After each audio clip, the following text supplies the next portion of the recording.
My gosh, I can.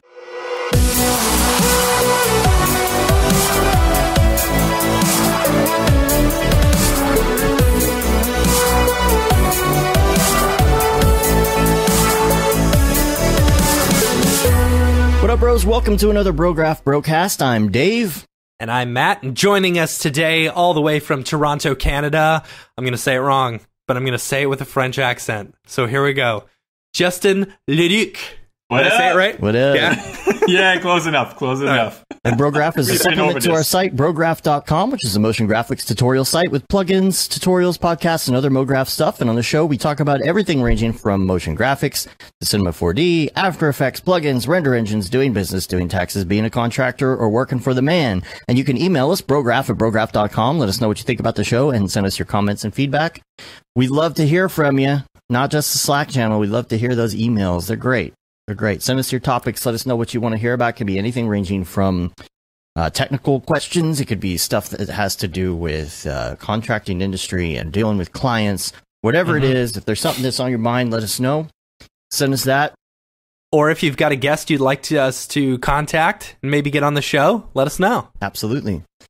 So, the week, there's a lot of stuff going on this week. I know everybody kind of in general who is in this industry is probably working on stuff for the holidays. Yeah, I don't know. I've heard a few people say that they're actually really slow. Really? In December. Well, see, I'm even like, Liam I've never said seen he's it. super busy because he didn't even do a live stream last week. He was so busy. Yeah. So I don't know. I'm going to try and do one if I have a piece of I don't know, like something from one of these projects that I'm building. I might do that live on the stream at some point. Who knows? It could even be today. You never know. I might just leave the stuff up and stream later. Do it. I'm going to be doing a little bit of modeling and stuff like that this week. So you never know. Yep. So, and by the way, it's Matt's birthday. Yay. Happy It's birthday, my dude. birthday. Thanks, dude. I'm old. I'm an old man now. Get yourself something nice. Get yourself something nice. Yeah, okay. Yeah, that's what you told me on my birthday. That's the hardest thing. That's the hardest thing about a December birthday. You know, you get some money in for your birthday from like your family and stuff, but then like you got to buy presents for everyone, so you just end up spending all your birthday money on people's presents for Christmas. It's like whatever. All right. So I got a lot of week wrap up stuff that we are going to talk about, but and then we're going to get into some of the other stuff we want to talk about today, like Justin's work. We do want to preface it by saying if you don't know who Justin is,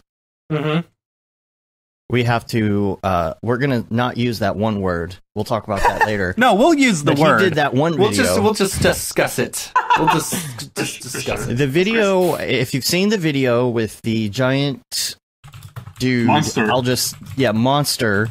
Yeah. We won't say the other word until later. That is at the Golden Gate Bridge, kind of like in the water, like hovering over the Golden Gate Bridge.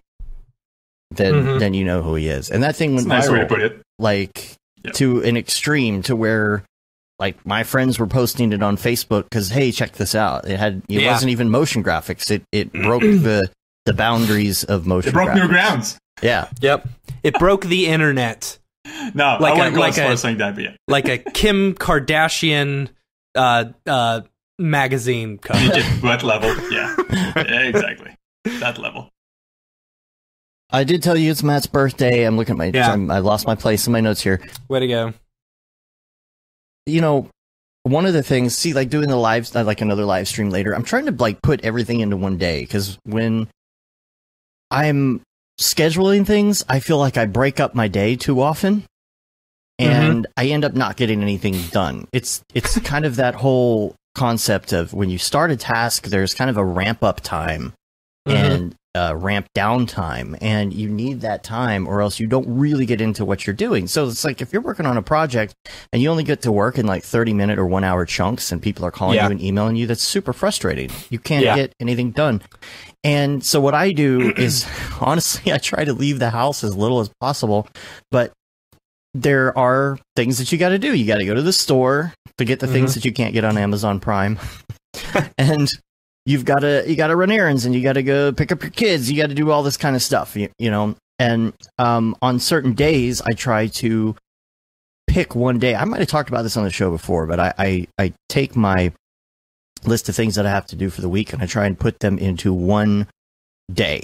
Because if I'm going to, let's say, here's an example, 2:00 in the afternoon is a bad time to schedule anything. Why is that? Yeah. Well, I work super, super, super late. And so I will wake up at about 9 and get some coffee and sit down and read my emails and figure out what I'm going to do for the day and really get going at about 10 o'clock. And by the time I get that momentum going, if I have to be somewhere at 2, well, then you got to eat lunch. So it's like 12:30. You do that. You get in the car. You go to where you have to be at 2. That usually lasts till 4 for some reason. You're driving around. DFW is huge. So you do that. Yep. And then at that time, traffic's starting to get bad because it's almost 5. And then you get back and then, it's almost dinner time. And you sit down at your desk. And by the time you ran back up, it's 7 o'clock. Yeah. And so then you work all night again. So I've been really trying to compact everything and really think about that in advance. What's coming up this week? What thing do I have to do and what day is that? Because that's when I'm going to tell all my other clients, hey, let's do that phone call. Let's do that meeting on site. Let's get in that conference call. Let's regroup on this thing or whatever it is. And it seems like it helps a lot because if I don't have like a full day, like today, for example, right? I kind of rule out Mondays as a day to get anything done. And now it's not that I don't get anything done on Mondays because after the show we wind down, I probably get some lunch, I come back to my desk, but the day is almost over by the time the show is over. So I kind of rule out Mondays. So I don't know. It's just something I've been working on. I don't know how the two of you handle that. I find it interesting that you try and do all your traveling in one day. See, I don't know. If I've got to do any errands, I always wait until after I pick up my kid. You know? Oh, yeah. Like, I don't ever do any errands during the day because it just knocks me out of work. You know? Like, the only thing that I'll do is maybe go deposit my check because if I do it after hours, it's going to take 2 days to clear. You know? Yeah, but when you have a kid, sometimes it's harder to get those things done. That's the only drawback. But just stick him in the back. Tell him to play on the iPad. Just put him in front of a device, in front of a screen, whatever. Yep. No big deal. Modern parenting, am I right, guys? It's the best, dude. You got a built-in babysitter right there. Oh my god. Oh. But Matt, you upgraded our Dropbox a little bit this week. Yeah. Surprisingly easy. I gotta give Dropbox its dues, because while we've had lots of problems with Dropbox in the past, this one was actually pretty easy. Dave moved over a whole bunch of like our projects that we had on another hard drive over to like our actual business Dropbox one, and it ended up filling up our entire Dropbox. We've got like 11 terabytes of Dropbox, and now it's all full. And we're grandfathered in, so we have unlimited, so we can call anytime and say, just give us more gigs. Yeah, which is really nice. So, like, I was surprisingly able to find online a phone number to call, which I had never been able to find that before. So I found a number to call, and I called them up, and I was like, hey, I need more space. And they're like, all right, how much do you need? 3 terabytes? Okay, cool. Here you go. Like, literally, the conversation was over in less than 5 minutes, which was fantastic. And then it automatically updated, and we didn't run into any of the issues that we have in the past where it's like resyncing and having to re-index everything. It just worked. And it was very nice and very convenient. So shout out to Dropbox. What do you back up with? I don't do huge. I mean, I have a physical hard drive here for my backups, but really, I for any cloud purposes, for any cloud backup, really, I won't upload anything too heavy. You guys must not use WeTransfer, I'm guessing. If you guys have this amount of limit on Dropbox, there's no point in using a different system, I'm sure. Yeah. But that's a crazy amount of data. Jesus. I know. Christ. It's nice. It's like our entire like library, you know, everything. For sure. And not too long after I got into 3D, I started realizing how heavy 3D was, how much data you needed. That's insane. I got a 1 terabyte for my internal hard drive. I thought that would last me a long time. I genuinely thought, well, a hobbyist just doing work on Instagram, I don't need that much data whatsoever. My God, I'm reaching my limit. I've got like 40 gigs left on my hard drive. And then you start getting into like monster sims with X particles and Houdini and stuff like that. And it's like, all right, I need an 8 terabyte drive. That's why it's so great, the Dropbox thing, because we have like a server with a hard drive that syncs everything. But on our work machines that we actually work on, we can selective sync the things we want. So if we finish a giant project, it basically, you right click and say online only and archive it, and it just disappears off your work machine so that you have, And it's great because you got basically built-in versioning control. So if like it says, do you want to save? And you're like, maybe, sure. Okay, I'll just go ahead and save. If I need to go back to an older one, I will. Yeah, when you leave your machine up and you forget, like if you saved it and if you meant to like not save it on purpose, sometimes you open something and you don't want to save it. Yeah, so if you accidentally go over it and overwrite it, you can right click on it and do versioning and just put it back, and Dropbox will reload it back onto your computer.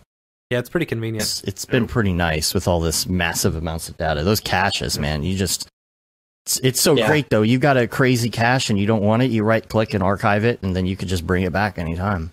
Yep. So Dropbox, Deadline, and Fusion. So we've been doing a lot of software stuff this week. We have. Yeah. We bought. Did we buy the? We're going to, or we did. Did we buy the 2 copies of Deadline yet? No, I haven't done that yet. Like so Gurnge really scared me. Gurnge had a problem. Yeah, he had some crazy issues where he spent 2 days trying to get Deadline to work. And the thing is, he could get it working on one, and I've got it set up actually on my system now, but you would need to get it set up on yours, and then we need to do all this work. I figured it's not a big deal right now, to get that Fusion working first and make sure we can do it locally. Yeah, because we're doing this new project in Fusion just to see if we can do it. Yep. And we're going to try and schedule. So we got 2 versions of Deadline, or we're going to get 2 versions of Deadline. We're going to get 2 copies of Fusion. Those are on the way. I didn't realize you had to have a dongle for the full copy of Fusion with the color correction stuff. So, dongle. Oh, is that the Octane approach? It's the Octane approach. It's the new approach. Yeah. I mean, it's the new way to fight piracy. I'm gonna make a shirt. I'm gonna make a secret shirt that has a dongle and a big X sign over it. No dongles. You could be like hipster and be like, no, dongles are coming back. Yeah, you just embrace it. Embrace the dongle. Yeah. If I could just get a dongle for my Creative Cloud, my Adobe Creative Cloud, that'd be fantastic. Didn't Apple start the trend? Right? Yet again, Apple starts a trend. Yeah. Sets the new normal. I was listening to the Jules interview last night, and he said that many users are using VM, virtual machines, to run Octane to get around the license. Yeah, that's interesting. I'm just curious, really? Do people really go through all that trouble just to save $20 a month? I know it's so cheap in general, compared to other things. It's not like it's some crazy $20,000 piece of software. Yeah, and especially now, the $20 a month that you're paying for, to be able to render 20 GPUs, and also you can do network rendering and stuff like that. I don't know. How far are you gonna go to save $20 a month? Am I that lazy? I'm just lazy, maybe. Pirates are the worst, And I think I can't remember who it was that I saw on Twitter the other day was pointing something out. Anytime you complain about a licensing issue, the reason that licensing issue exists is because pirates are trying to steal the software. So if there were no pirates, all this stuff would be very simple. There's always going to be, but I feel like some companies really have it down. Yeah. Well, we can talk about games also, the DRMs. I mean, we can open this kind of worms real good, but maybe not get into it too much too, because I have a lot of things to say about it. But yeah, absolutely. I mean, I still find piracy as this thing where a teenager can learn the software on his mom's computer, and then later buy it, and then later he works for a company and then tells that company, hey, I know that software, let's buy it. And there you go. And that's my experience, if I may say. Everything I own right now is legal. But that is why Photoshop is a verb. Exactly. Yeah. Well, but and I think a lot of software companies realize that. And that's why every single one of them has an educational version.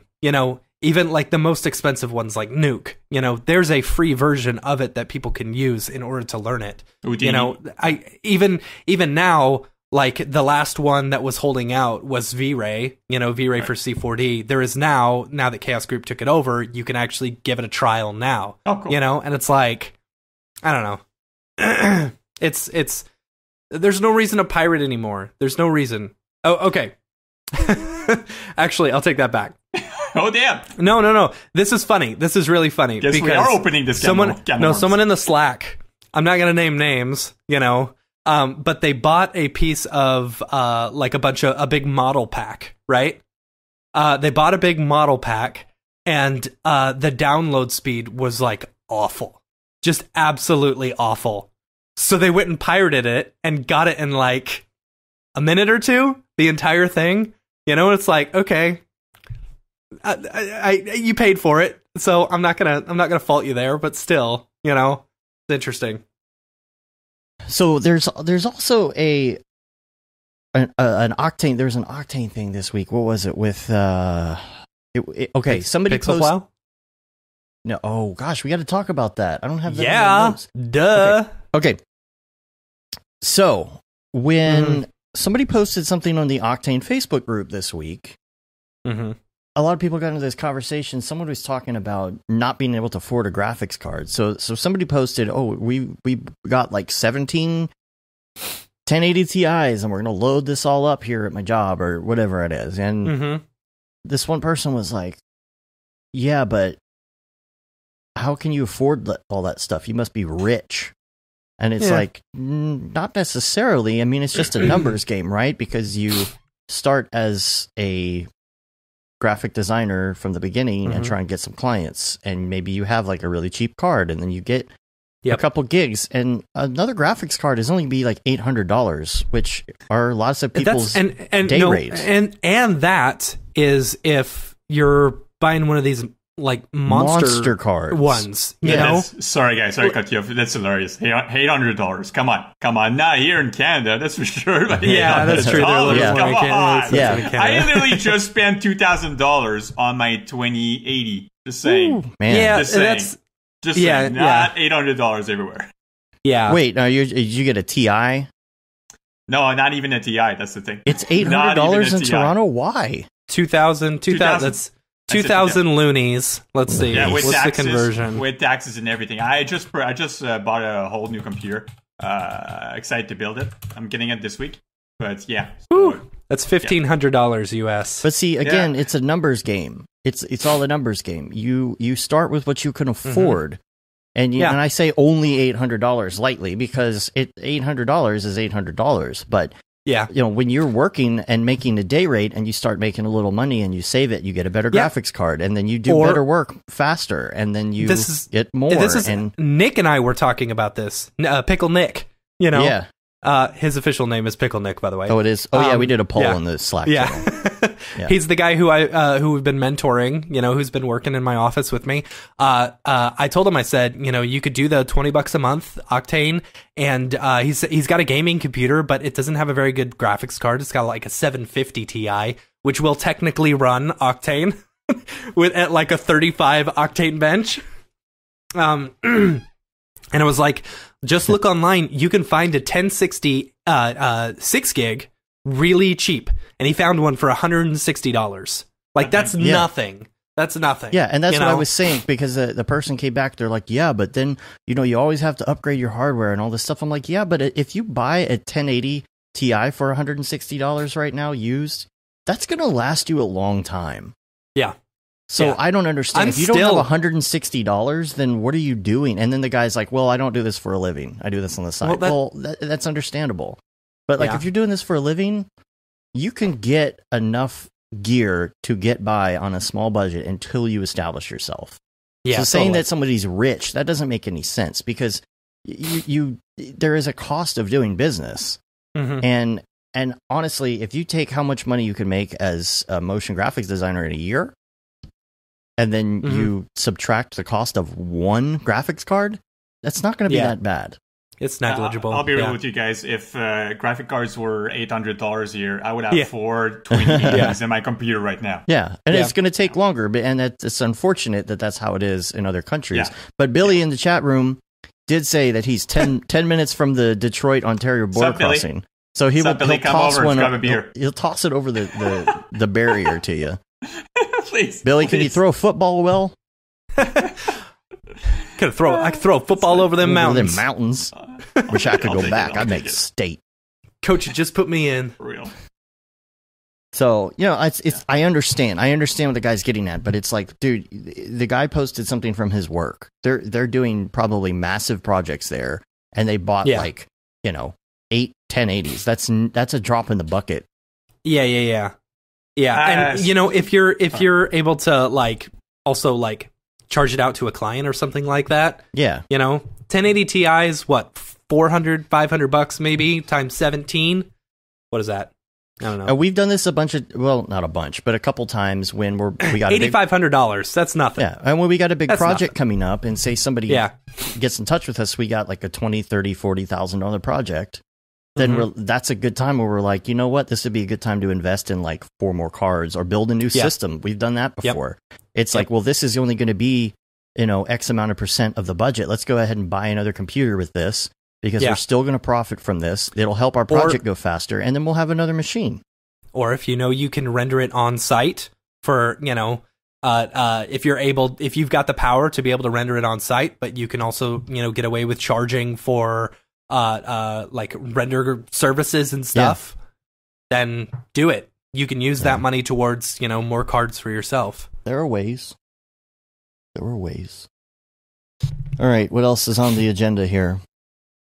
I told you I might do a possible live stream. Liam, I don't know if Liam will probably be next week. I usually text him and find out. I haven't talked to him. Since he missed a date, I don't know what his plans are. I think he's in the chat anyway, so he might tell us on there. He did shave his head. Right. Liam shaved his head, and I might join. I think you should. Just give it a try. I don't know. Nothing feels better in the world than a freshly shaved head in the winter. Like you shave your head. That's not what Dr. Evil said. He's talking and you about... walk outside, and it just feels it's like that razor burn, and the cold against that razor burn head feels so good. We'll see. I don't know. And SpongeBob creator died. Yes, he did. Thought we'd have to mention that, even though I'm not a big SpongeBob person. What? It was after my time. It was after your time? It was like right after my time. It was before it was after and during your time. Yeah, most likely, yeah. Because it was around for what, 20 years? I know, but it just got popular when I really stopped watching. And you're what, 3 years younger than me? It was right in that window. It was very popular. So I had already graduated high school by the time it got popular, but I watched it with all my friends in college. I never heard anybody talk about SpongeBob. When was it released? Oh man, it's so good. I don't know. But all I remember is I watched it during college. I never watched it in elementary school or middle school or high school or whatever. I'm looking at early 2000s, I think. Yeah, early 2000s. Okay, see, May 1st, 1999 is when it premiered, and that was right when I was graduating high school. So I didn't. You would have been primed for cartoons at that point. Yeah. Because I moved, I was on the road, then I was watching Adult Swim after that. I was already watching Adult Swim almost by the time SpongeBob came out. I guess that's why. I watched Cartoon Network at night and not during the day. Did the SpongeBob ever get the Simpsons kind of treatments? Not the treatment, but how it's not as good as it used to be kind of thing. That's what I know. I feel like that's what I heard. It's nautical nonsense. The Simpsons fate, I guess. Yeah. I don't know. See, I know all the memes because I'm on the internet, but right. It's like I don't see it and remember that episode. Like when I see a Simpsons meme, I'm like, oh, that's that episode. Jason in the chat said Beavis and Butthead was our SpongeBob. Right, that's true. Yeah, I mean that makes sense. You guys still watch South Park? I have been watching this season. I do. It's not I'm not into this season. Yeah, same. I'm not. There are in their later seasons. There are some that have come out and they have been completely like utterly awesome. Like when they started doing that first season, that they started tying all the episodes together. Yeah, see, I don't like that they do that. I wish they would do just individual episodes. I don't like it either, but the first season they did that, it was really good, and then after that it wasn't. Yeah. Yep. Whatever. I mean, I like the concept because they're coming up with their own stories and they're basing it on what current events happened that week. Yeah. Because they produce it in just a matter of days. But it feels really, really not funny now. Yeah, I think they hate doing it. They just want it to end. But they're like making so much money. They're like, we're just going to keep going. Yeah, that's probably. I mean, wouldn't we all do the same, right? Oh, yeah. I mean, I don't blame them at all. I think that's why Seth MacFarlane actually just had some really, really dumpy seasons of Family Guy, because he was like, how bad can we possibly make this and still make money? At some point, you just start doing it ironically, right? Yeah, it's like, I don't want to have a story, so let's do a chicken fight for 10 minutes. Oh, that was amazing. I loved that. I remember that. Yeah, but I remember that. People talk about it. Here's the problem. Chicken fight is cool. It's funny. It reminds me of something I did in high school that we did on our television show in high school, which was called Action Sequence, where we'd have these two guys fighting each other over something, and every 6 weeks you would see it again. But the thing about having those sequences in these is they get syndicated, and so you go to watch a random episode, and then all of a sudden the chicken fight starts, and you're like, okay, and you just kind of skip forward. Or it's a Conway Twitty song that lasts for 2.5 minutes. Yeah, and you're like, why? Or him hurting his knee and going for like 10 minutes. The one that I do think is pretty funny is the one where they take the video that what's his name did? Mick Jagger. Was it Mick Jagger? Yeah, Mick Jagger and David Bowie. Okay. Taking that video clip? Oh, yeah. You know what I'm talking about? The music video? Oh, that was amazing. Just the lamest, most homoerotic jumping down looking... the staircase, and I love that clip. I don't know. Like the way they were staring at each other. Bonding so hard. And it's just so cheesy 80s, and then at the end, they play the whole video. And at the end, it's the one that the person did the real audio sounds to on the internet. Yes. Oh, that was hilarious. I love that. Yeah. I love that. Ah, it's insane. It's so funny. At the end of it, it cuts back to Peter, and he was like, America, that happened, and you let it happen. It's really, really, I think it's funny, because you just have to be reminded on how bad that video is every once in a while. Yeah, it hasn't aged well, but there's something that's just unique about it. Just you can tell they're just having fun. You can tell this clip was rushed, probably made in an evening, but you can just tell they're having so much fun. And then there's this weird tension between both of them. It's really every weird. single time this gets posted, people are saying like, these two guys. That's what I'm saying. Have something going on, right? But it's just fun to talk about. But I know there's something very unique to this clip, and for that. And I think they're wearing denim. Yeah, you know, the outfits, the dance moves. There's a lot to talk about. There's a lot to uncover here. Anyway. The Chad Talk from DFWC4D. We posted that this week. We tried that premiere thing on YouTube. I kind of like that for certain things, not for everything. People thought it was live, which was funny. Yeah, I was like, no, that's just a premiere. Premiere is like a new thing. Like you watch a new posted video live, and you can't view the video until it premieres. So it's kind of fun to do. But I don't think we'll do it for everything. But if we have something really fun to share, you can check that out. It's getting pretty decent hits already. It's a really good deep dive into, or maybe not deep dive, but pretty quick dive into Substance Designer. It inspired me to get into Substance Designer and to try and do some of my own textures. There's a link that I'll put in the show notes, actually, and it's from Algorithmic's website. And it shows you how you can use your iPhone and like this little light setup you do on your own with a little light box in order to do your own textures and move the light around and get, take multiple pictures and combine them and use a Macbeth chart. I got a little pocket Macbeth chart. Oh yeah. On Amazon for like $80, Jeez. And the thing is that the colors are like perfectly fine tuned, and they use these lasers or something to make sure that the colors are perfectly accurate. And it even says on the inside, you can only use this for 2 years and it won't be accurate anymore. Oh, that's funny. Because like things degrade and just leave it out in the sun for like a week. Yeah. It'll be perfect. I think that's why it comes in the little case too, so that the light doesn't get to it. Mm-hmm. And wait, sorry, what are you talking about? This is a Macbeth chart. So it's a little chart that has a whole bunch of individual colors on it. Oh yeah, so that way you could color correct. Yeah. I hadn't heard it referred to under that name until Chad said that. Yeah, it's. I mean, I've always say a Macbeth. Is that what it's called? Macbeth. Yeah, I gotcha. And I've never heard it referred to as that, but basically you just put it into your scene and you take a photo with it, and then you take your actual photo. Oh yeah. I watch a lot of BTS. There's always one somewhere. Right. Yeah.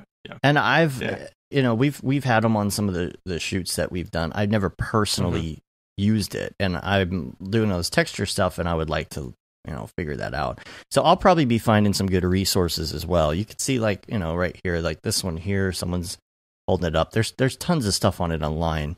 I just never heard it referred to as that. The one I got was from Amazon. It's like a little passport. See if I can show that here. Macbeth passport. Here we go. It's similar to this. It's not this exact. Well, no, this is the exact one I got actually. This one is a. See, it comes in this little case. It closes. It's got the white balance, the grays, the colors. It comes with a CD of something, which I don't know how I'm even going to read that. Whatever, but needs a dongle. CDs, right? Am I right, guys? Yeah. CDs. Yeah, CDs. What is this?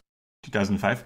I usually see the Macbeth paired with the chrome ball, the mirror ball. Oh yeah, right. Yeah, or your HDR map. Totally. Any BTS shot, you have the guy holding the Macbeth and the other person next to him, or the same person holding them both.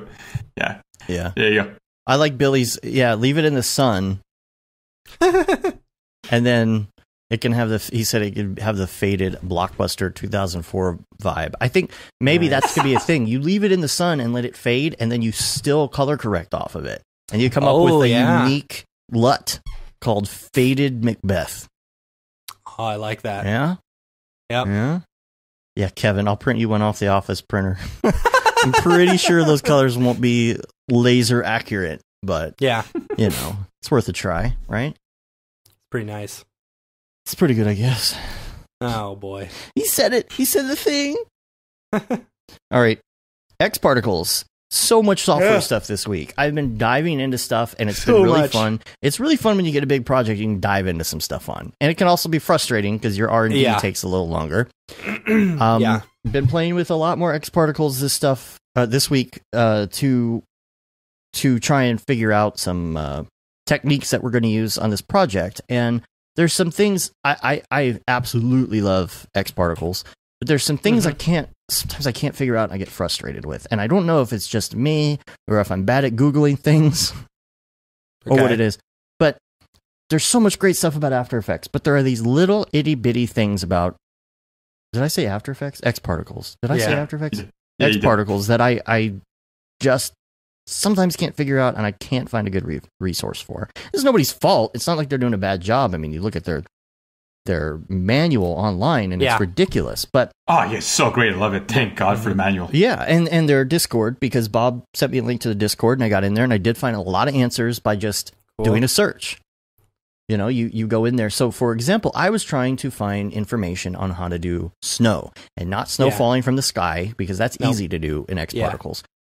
But I do have something to say about that, by the way. But when you go on their site and you look, they have these snow examples they've done where there's like chunky, wet snow and powdery snow, and there's stuff falling, onto like surfaces. And you look at that and you're like, okay, this is fluid effects using the grain solver. Right. How do I make this? Yeah. And you Google there's no information on it. I found it was a tutorial he did at IBC, I think it was, that I watched that kind of went over that a little bit. Yeah. So the great thing about our Slack, I got to say, somebody actually, after he said this, someone actually commented on it. I'm going to bring it up You're okay? You sound like you're dying. I was trying not to burp into the mic. Sorry. And yet you still did it. So the snow. I'll show you this snow here on the feed too. So this. By the way, there's a serious lack of tutorials online. By the way, it's ridiculous. Oh yeah. For X particles mostly. But yeah. Were you talking about Andy Needham's? Doesn't he have a Does he have an X particle Slack? I think he does. Oh, does he have an X particle Slack? I have no idea. I thought maybe he did, but I think gosh, that snow looks so good. It's so good, and there's videos of this on their site. I'm like, how do you do this? So here's the great thing about the Slack is like I posted this, and Bob Walmsley, I get Tom Bosley, Bob Walmsley.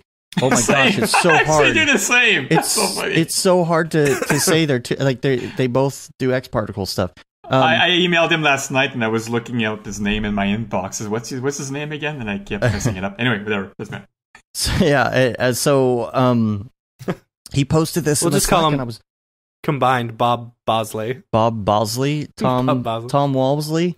Bob Tomsley. Bob Tomsley. I like that. It's just both of them mixed together. They're just the same person now. Right. So he posted this thing, and I was asking about, I can't find any info on this, and then he said you can get more info in Slack. Told me where to find stuff, and then eventually he said I'll try and dig up this file because I have it somewhere from doing this. Mm-hmm. And so it was Grant. He was like, "This Slack is like the one-stop hub for everything because so many people are in here." We've got Jules Orbach is in here now in the Octane channel. You've got all graphics people, Andy and Amit's in the Billy Octane as well. Amit's in here now, and you've got Liam and EJ and David and Mr. Plow. Mr. Plow's in here now. So let's talk about that. All right. Let's talk about it. Mr. Plow. That's his name. That name again. Mr. Plow. So big news on the Slack. Jules was talking about how he had a phone call with, or he was about to get on a phone conference with Ty over at Pixel Plow, and the Slack kind of blew up, and everyone got really excited, thinking that Octane was coming over to Pixel Plow, and sure enough, they were able to work something out, and they've agreed that they're going to start offering Octane on Pixel Plow by the end of the year. That's what they said, by end of year. Something's happening. Something will be happening, and we're really happy. That's that. I love you, Otoy, but that's an Otoy timeline. So it may be next year when we see it. I don't know, because if Pixel Plow, if Ty is working on it, he'll make it happen. Right. Yeah. So that will just be with Orbix files initially, which is fine because you can just export Orbix out of Cinema 4D or whatever. That was the by the end of the year thing is Orbix. Yes. Yeah. So, and then they'll work on the C4D stuff later. But super exciting. Octane is coming to Pixel Plow. I'm very, very excited about that because, we've been working on that deal for a while. We have been like, we've got to get these two together. Yep. Every time we talk to Jules, we're like, hey, you got to get Pixel Plow. And every time we talk to Ty, we're like, hey, we're going to get you hooked up with Jules. So we're happy. We were happy we were finally able to work it out. So Mark in the chat said, is there a Plow King? See, somebody's going to come out with the Pixel Plow King. Right. For some of us who've never heard of Pixel Plow, can I ask what it is? Yeah, it's basically a render farm. It's a render service. So great, and their prices are like ridiculously inexpensive. I this past week, so I came up with a really neat idea. And Dave, should I tease it a little bit about the spotlight? Oh, not yet. Let's make sure we can do it first. Yeah. Well, I mean, I know we can. I just don't know how easy it'll be to build it in. Anyway, so don't give away our secrets yet. It'll be a surprise. So, anyway, I needed to create some volumetrics for an Octane render, and I was like, well, I know volumetrics take forever in Octane. It's very, it's just not the best. I didn't want to go through and do everything again in Redshift in order to render them out. But the standard C4D Spotlight volumetrics are actually really good, and they render really fast. So I was like, you know what? I'll just go ahead and recreate. Well, I mean, so if you look at What? Phometrics. Oh my gosh. So if you have the Brograph Spotlight, if you do the little like drop down, if you unlock everything and do your drop down, you'll notice that we've actually got a standard C4D light in there, you know? And so I actually ended up using that standard C4D light and throwing some noise in it and rendering it out as a standard Cinema 4D render. So I had my lights already set up, and I set those as my volumetrics, and then did an override material with a black luminant material for everything else. So I got this pass of like volumetric lighting super fast. So I sent this over to Pixel Plow because, you know, we're GPU based. We're not set up for CPU. It would have been rendering all day for us. I sent it over to Pixel Plow. It was 1,200 frames altogether for like 2 separate passes. It cost me less than $3. Yeah. What? For 1,200 frames. Yeah. What? Which was ridiculous. Like so fast and so cheap. So, and I got sorry, what was the rendering engine? It's just standard C4D. Standard C4D. Gotcha. That's what I was doing. Okay. Yeah, it was pretty awesome. That's why I absolutely love this render service. Straight up, goddamn. But, you know, physical render? Yeah, I mean, okay. But it does other render engines too. So, yeah. You know, it does. And Octane Arnold is coming. Redshift and Octane's coming. Yeah, Arnold Redshift, V-Ray. Yeah, almost all of them, I think. Yeah. It's ridiculous because I keep complaining about how expensive this hobby, what is a hobby right now. Yeah. But there's so many alternatives to everything that's just starting to feel inexpensive and just starting to feel more affordable. As this is going to get a lot of beginners into 3D. Yeah, and you know, hopefully. it's. I don't know. I like Pixel Plow because it's ease of use. You know, it's when I've used other render services before, like Ranch Computing, that was awful. That experience, I will always talk trash about Ranch Computing because they're my least favorite render service I've ever used. But Pixel Plow comes with its own little agent, you know, and you can submit everything on there and set it where you want it to save to, and the upload speed is mega fast and the download speed is mega fast, and it's just like, it's all around my absolute favorite that I use. So, and as a newcomer, like what you were talking about, you know, being new to the game, you don't really know, like, you don't really know all this stuff, you know? When I was first getting into render farms and stuff, I had tried Range Computing and stuff, and it was like, it was taking, you had to pay more money to be first in line, which is so dumb, you know? And like, that's one thing I love about the Plow is that you set the amount you want to spend. You know, if you want it to be more, you know, if you want faster time, you basically jump it up. If you don't care, if you want cheaper price, you bring it all the way back down. Which, excuse me, the farm was still being used by a lot of people, and I just did the cheapest one because I didn't care how long it was going to take. It still took me only 45 minutes for that render, you know? Which is still mega fast versus some of the other ones where they're like, no, you get priority if you pay more money. It's like, well, I don't want to do that because then I'm just going to be sitting there for 12 hours when people in front of me could be paying more money. I don't know. 100%. It's mega cool. Mega cool. Mega cool. Somebody asked in the chat room if it's C4D only. No, I mean, no, I'm looking on the page. It's Max, Blender, Maya, here. Few. Okay, where's the list? I've got it. Max 2018, 2017, 2016, After Effects 2017, Arnold 4, Blender 2.7, Cinema R16 through 20, Houdini 16, Lightwave 2018, 2015, and 11, Lux Render, Maxwell 4 and 3, Maya 2018, 2017, 2016, Moto 10 and 11. Yeah, that's what I said. Oh, you did. Softimage 2015, Terrigen Alpha 4, 3.4, 2.5, and View 2016 and 25. Did you say Houdini? Super.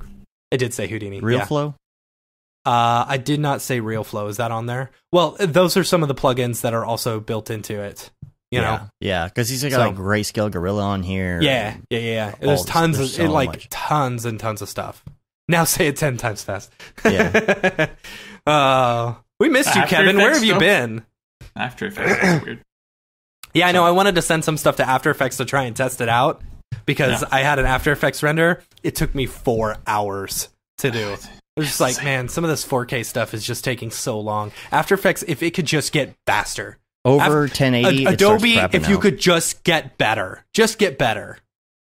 Yeah. Anyway. I don't feel the need to add anything to what you just said. It's exactly my thoughts right now. I was working within the Instagram resolution last night, the 1080 by 1350. I was working on an image sequence. So right, I'm starting to feel that image sequences are definitely heavier on After Effects than just a straight up MP4. It depends on what image sequence too. Yeah. Gotcha. Sure. It's a PNG. Every image was about 8 megabytes, whatever. But I don't know. I was so sluggish. I'm so sick of it. I'm getting my new computer this week, but still, even with a decent CPU that I have right now, I'm constantly surprised at how sluggish it is. Is it multi-thread or single thread? Single thread. Single thread. Yeah, gotcha. It's so crap. It's so crap. Look at Chad Ashley's video too on which image sequences work fastest on After Effects. Yeah. That's why we're talking about switching over to Fusion, but then we've been hearing all these rumors about how Fusion is only going to be incorporated into DaVinci Resolve and that it's not going to be its own standalone. So we're like, okay, well, did we just waste $600 on 2 licenses of Fusion that, are going to be obsolete in a year? Well, it's not like they're getting rid of it. It's the fact that we're thinking it'll stay more popular and blow up more if they leave that free, like a free version out there or something. But we bought Resolve anyway, so it doesn't matter for us. No, we bought Fusion. We didn't buy Resolve. But I thought it comes with Resolve. I thought Resolve. No, Resolve is free. Resolve is free, or you can buy like the $300 Resolve that comes with a free version of Fusion. I thought that's what we did. I don't know if it's no. We just bought Fusion. But isn't it the same price to get both? I have no idea. Why did we do that? I really have no idea. All right, let me look at this. Go ahead. All right. Okay, so here's some other stuff about X particles. So he gave me the file, and so there's little things that I want to do sometimes, like let's say kill an action on contact. It's not like, or kill a particle on contact, and it's not like it's hard to do, but sometimes I'm like, where does that thing go? Where do I click on this thing? What is that under? Is this under generators? Is this under whatever? I get lost sometimes. Like, here's a good example. Some things are tags, some things are not tags, and sometimes I don't know how to use them. It's not that if I had it working correctly, I wouldn't be able to adjust all the settings. I wouldn't be able to make it look the way I wanted it to look, but it's things like this. I was trying to pin some cloth onto another object. Okay, and when you're doing regular cloth in Cinema 4D, you can put cloth on whatever, and you use you can attach it to stuff, and you have certain way of going about that. But it's different in X Particles. I had not done cloth in X Particles before, and so it's like all you do is you use this tag, and you can just pin it. And I'm like, that makes sense. The only problem is, where does the tag go? Does it go on the object you're pinning it to, or does it go to the object that is being pinned? Well, it doesn't really say. And then under that tag, it says object. Well, I don't know what object you're talking about. What goes in the object field? Does the source go in the field? Does the other one go in the field? And where does my tag go? And then it says point. It says and what you want it to attach to, which I'm assuming is a selection tag. But you can't do a selection tag of faces to pin. It has to be selection tag of points. So where will I find this information? On the internet. So I go to their site. It says, here's what the tag does. But it doesn't say how to use it. I go to watch a tutorial. It shows somebody putting some information in something. I have to blow it up and look and see where they dropped it. And some of the stuff that I find is outdated because so much changes. And so there's these little things where it's like, all I need to do is put a tag on something and drop 2 things in it. But I have to spend 45 minutes trying to figure out how to do it. Because it doesn't say, because it could have said in the tag, it could have said source, that you're linking to, or what it could be more descriptive as to what it was. And it's trying to find that information. And sometimes it's not that the information isn't there. It's just really hard to figure out where is there something that tells me how to use this. So that's kind of my frustration in all of that. And things like rotation. I always have this, I still don't quite understand rotation in X Particles. Because like, oh, you want rotation on a particle, you just go turn on rotation. It's like, no, I want to have dynamic rotations. When you do MoGraph and you put a bunch of balls in a scene, okay, and you give them physics, they will fall and they will rotate. Particles don't work that way. Particles don't have automatic like rotation to them. Mm-hmm. Like, so if you attach a ball to those particles, they're all going to be landing straight up. Okay. Does that make sense? So I'm like, okay, well, where do you set where the actual, like, you could make the dynamics happen? Do you have to add dynamics? Do you add this rotation? If you're doing snowflakes, you can't just start snowflakes and they just automatically move and rotate. Like, you have to add that. And where do I put that? And, you know, it's one of those things. See, Mark said I have the exact same thing with X particles. He says, don't even get me started on particle dynamics. It's the particle dynamics, I guess. Yeah. Yeah. It's such a great program, but there are these little itty bitty tiny things that just stump me sometimes. And I wonder if I'm the only one. Oh, definitely not. I mean, your rant is definitely a great depiction of, I find personally, of so many things within the realm of 3D. For anyone that's not into 3D right now listening, I can relate so hard to what you just said in so many ways of just doing so many things outside of X particles also in Cinema 4D. So many times do I just not find a way to do what I want to do, and there's literally no one talking about it, a tutorial, forum, whatsoever, and you just gotta find your way through, just like find a way to do it. And you got to be so self-sufficient, and that's the first thing I tell people when they want to get into 3D. Please, I hope you're independent. I hope you can be self-sufficient. Otherwise, you're gonna have a really hard time. Yeah. That rant you just did, that was pretty much me every day for my first year of self-learning 3D. And my God, was it a nightmare. It's such a great thing to have those resources available. And to have even sample projects. Oh my gosh. Like, I was like, even if I could, on that snow, I was like, if I could find a sample project so I could just open it and see what the settings were, because I don't know what they're supposed to be. And I don't know, like, I found some other people doing snow. And it's like, oh, this looks so amazing, but they don't offer any explanation on how they did it. Yeah. They just said, here's like, some tests I look did. at the snow that I showed. Yeah. It's like, well, sometimes it's intentional too, right? They want to keep their secret recipe themselves. Right. Yeah. Of course. Well, luckily, most people in this industry are pretty good about actually sharing. You know, we've had a lot of conversations about, you know, there are some industries that are so on lockdown that they would never share anything like that. Right. So I'm looking at you, ArcViz. Oof. Claudia said, best of all, okay, this is DaVinci, and yeah, but I don't think, like, Grant was saying that, like, it's full resolve with a GIMP version of Fusion. So, like, it's not a full version of Fusion. See, I got us the full version of Fusion. So, okay. If I screwed up, I'm sorry. Whatever. Send it back. We can't. Send back the dongles. No, B&H won't let you. See, if you have a dongle, can't you send that back? No, because you could have just copied the dongle somehow. Can you copy a dongle? I have no idea. That's why dongles are so dumb. It seems like you could emulate a dongle the same way you could.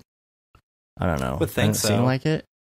But anyway, gotta get them dongles. Yeah, get them dongles. Dongles, dough. Never enough dongles. Do you guys mind if I just answer Sebastian's question before it goes too far? Because Sebastian just asked a question earlier about just me uploading more breakdown videos on my Patreon. Yes, I do plan on making more breakdowns. I mean, to do breakdowns, I have to post stuff. So first thing first, posting stuff and then a breakdown. I could do breakdowns on my old post, but I get so excited about the new ones that I'd rather just focus on the new ones because they're fresh. I literally just did them, so the approach is very fresh in my head. But I will definitely do more breakdowns. Cool. Yeah. Cool. Does that mean we should jump into Justin, or you got a couple more things to do? Dave. I got a couple more quick things here. Number one, I did jump into Marvelous Designer. Marvelous Designer, and just along those same lines, if you think that those little one or two little itty bitty things in X particles are hard to figure out, try doing Marvelous Designer. Oh my god! And the doc is outdated, by the way. The documentation. Oh yeah. Most of it is outdated. That was the biggest unexpected surprise, personally. But I love Marvelous Designer, though. I can't talk crap about it. It's so great, like being able to take a piece of cloth and just pin it and move it and like drape it around somebody.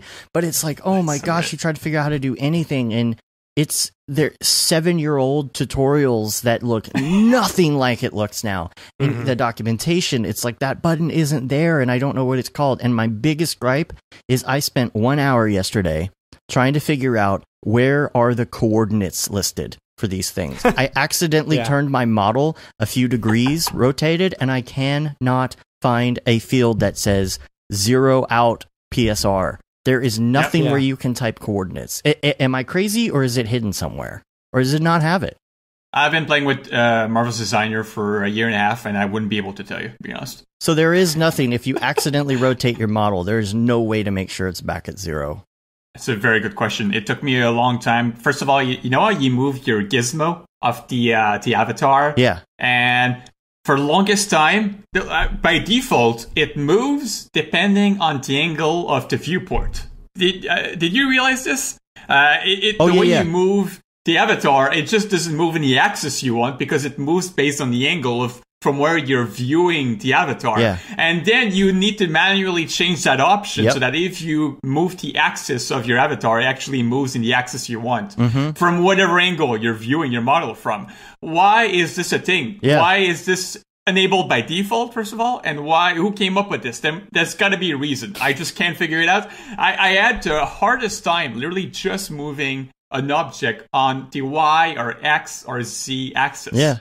It's pointed at the Z is pointed at the camera at all times. You're like, why? Yeah, exactly. It's the weirdest thing. Why would that be a default? And you do a search online for coordinates and scale and all that. It says this is how you scale the gizmo. I don't want to scale the gizmo. I want to scale the model. I could not figure out how to scale the model. I had to go back into Cinema 4D and blow it up and resave the FBX file.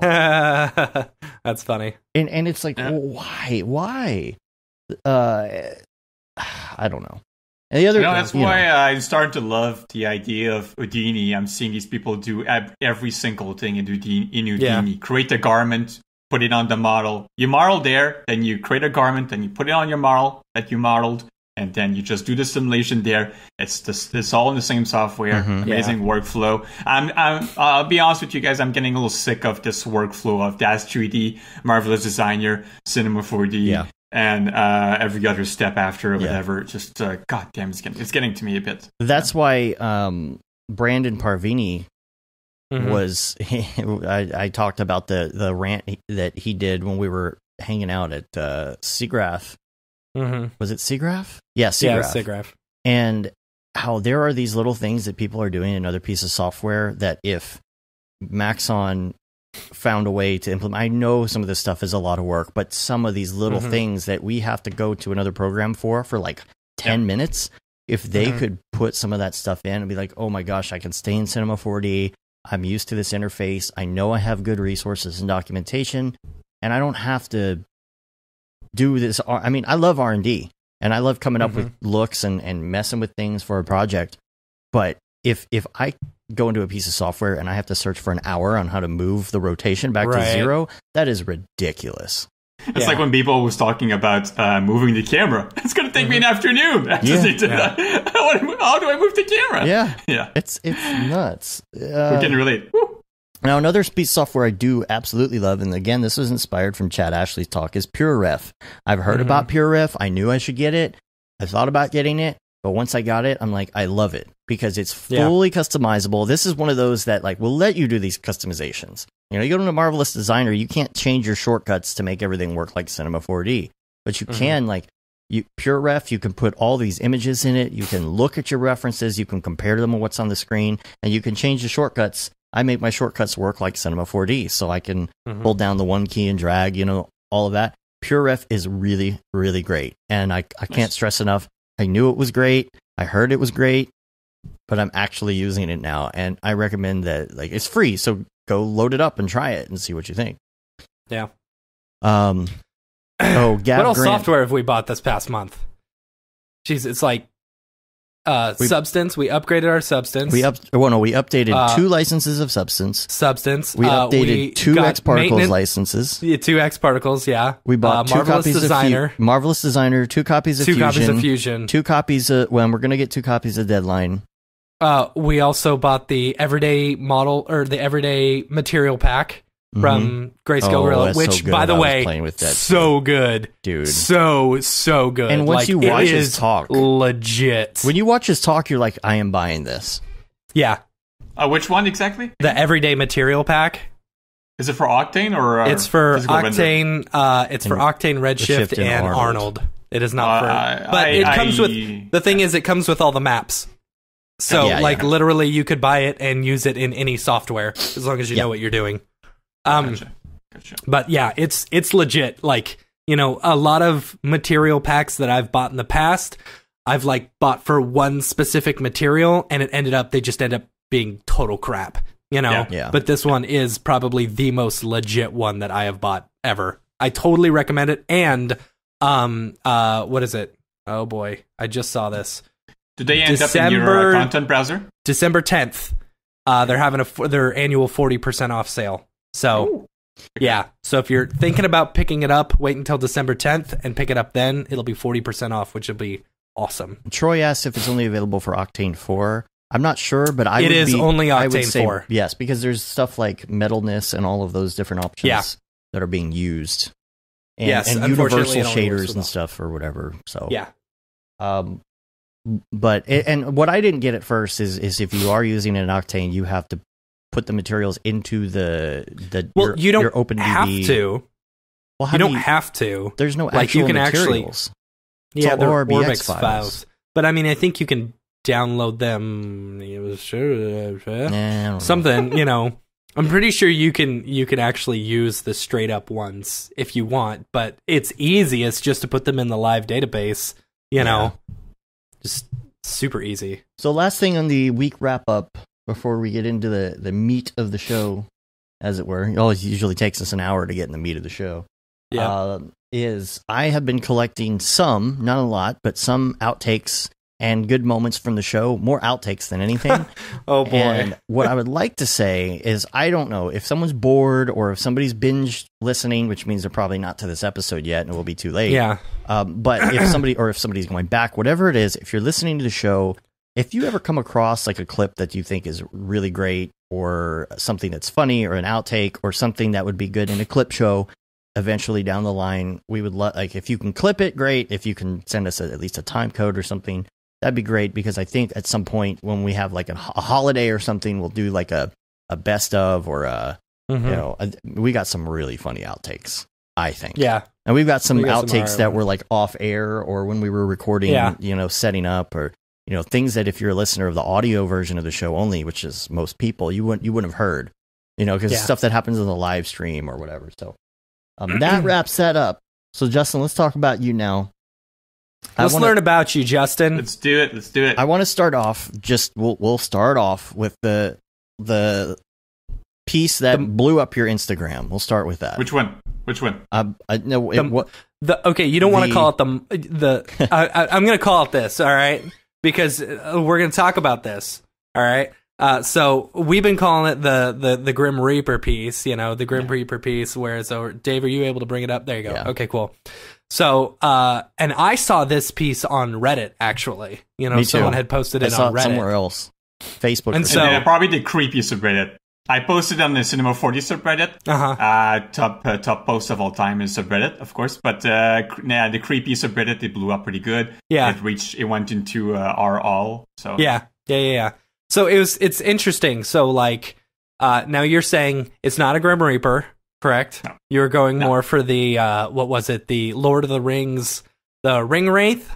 The Nazgul, I don't know what they're called. But you know what? The thing is, it's a guy with a cloak. It's the trope. It's a cliche of the evil person with a cloak and the gloves. That's all it is. But people want to label it. That's fine. They'll do it. It's on me. It's on me for not naming it. If I had named it, maybe that's what would have caught on. But but maybe if you had named it something different, maybe it would not have been so popular, because. There is the San Francisco Bridge is known for a lot of suicides, So adding the Grim Reaper there, or what people would think would be the Grim Reaper, that's actually an interesting play on that, Yeah, and I keep telling people, look, I'm not that naive. It did cross my mind for a minute during the creation of this. But I thought I was just, I had 13,000 followers. I thought I was going to post this. I thought I was going to get my usual like 30, 50 comments. And then people would tell me nice. And then I obviously didn't expect it to blow up. Yeah. So, I mean, like, okay, I'm just going to post this. And then, I got all these comments of people being like, oh, that's insensitive. But, it's to the point where there weren't that many people telling me it was not kind of insensitive. So, to the point where when you blow up and when your video reaches out to 15 million people, then those people telling you that it's a bit insensitive, it's gonna feel like a vocal minority, is what I'm saying. Well, I mean, you're gonna. I like saying this. Like, the more popular you get, the more people will hate you. The more haters you'll have. Your hater ratio. Yeah, sure. Yeah, for sure. the hater ratio. Hater ratio. That haterade. Yeah. What would have been like one comment had I not blown up? Right. It was now like 200 comments. Yeah. As in the vocal minority. So instead of having like that one comment that's like, "Is this the Grim Reaper?" That's kind of insensitive. And you're like, "Oh no, it's not the Grim Reaper." LOL, and that's the end of it. Yeah. There's 500 people saying that you're a bigot instead for some reason. And it's hard because like stuff will blow up online related to social or something that you post, and it's like, that's not what I meant, and it's too late. Yeah. It's too late. Nobody cares. Nobody cares to hear the truth. So like the big majority of people didn't see that. They gave me the benefit of the doubt. They I explained how I've used this monster before. I just never posted it. I've shown this monster in other Instagram stories. I scrap things all the time. So the followers I had before, already got the concept, already got the idea that I was already playing around with this monster. But yeah, I keep telling people, like, had I known that this was going to be perceived as the Grim Reaper next to a suicidal bridge, I don't think I would have posted this. I think I would have used a different monster. I would have. I could have just... Like, I mean, I would have. It's a... You would have? Yeah. It's a comment on, It's social commentary on... Yeah, it's social commentary. You could spin that into a good thing. It's interesting. I think because of that, like it sells it a lot more. Yeah, absolutely. No, I feel you. I feel you. At the end of the day, though, that the controversy and quotes wasn't nothing. But you gotta. Really, how many Instagram followers did you have before this? About 13,000. 13,000, and then how many after this post?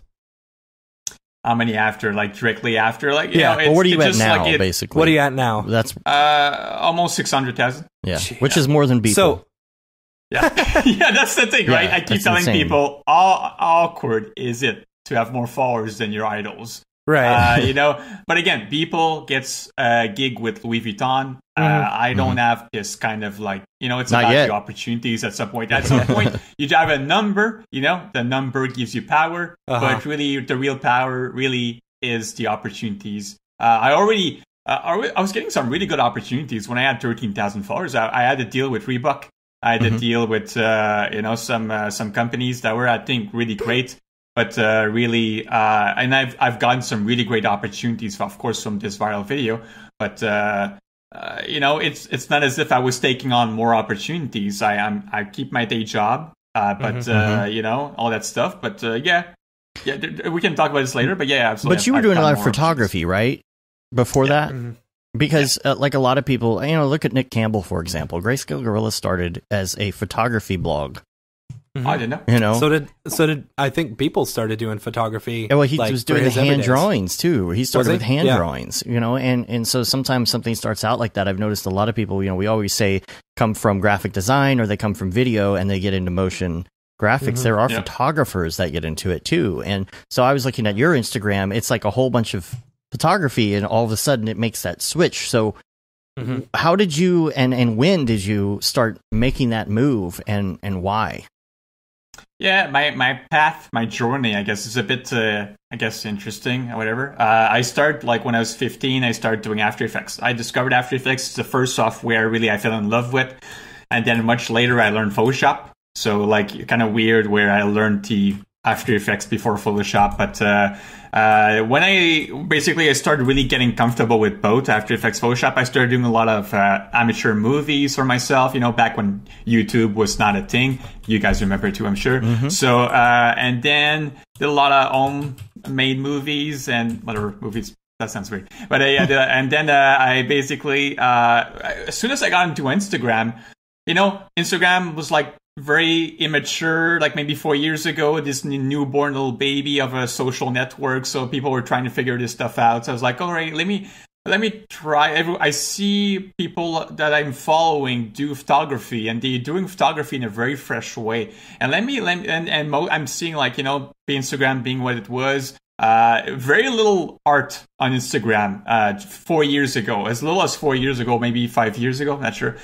Just mostly photography and cell phone shots or whatever.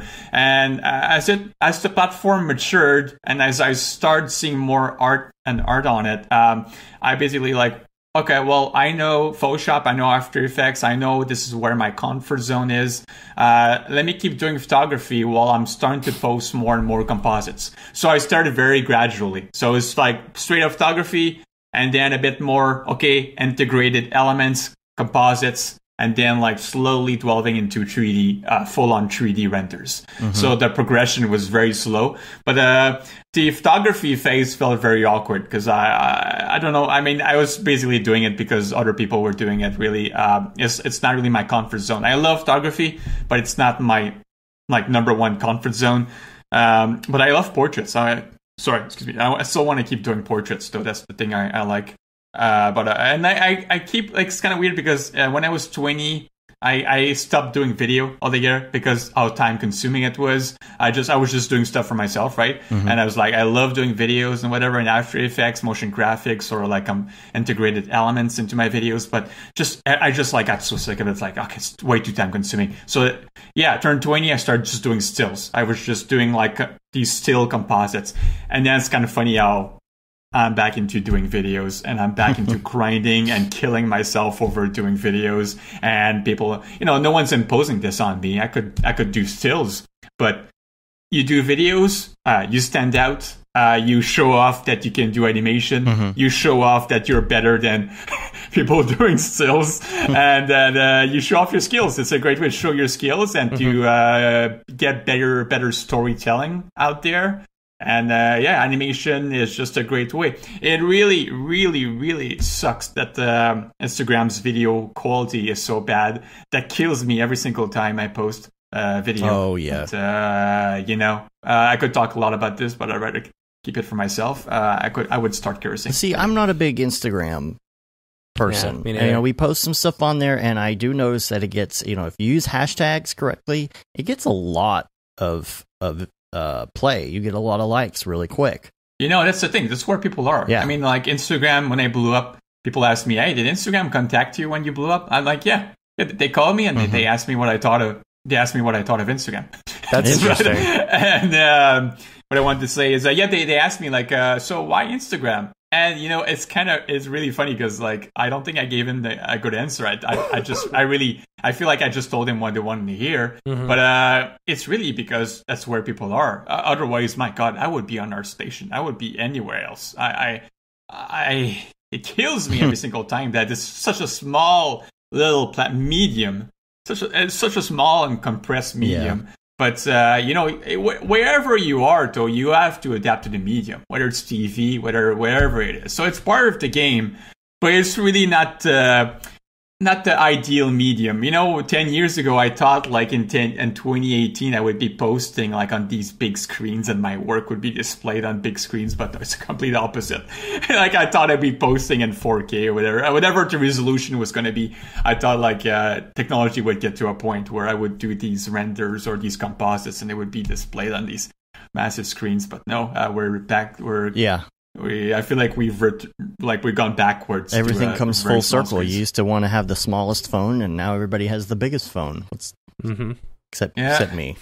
It's so interesting to me about this whole thing because if you do a Google search for Grim Reaper San Francisco Bridge, like there are articles about this, Yeah, and like an article for there's New York Times and CBC. There's a YouTube one called like DDF Ghost Hunting, where they're talking about how this is like a real video, of like actual ghost outside. And it's like, it's so ridiculous because then you go to the next one and they're like, this is the breakdown of how you did it, And these ones, the ones breaking it down have 50 or 60,000 views. Jeez.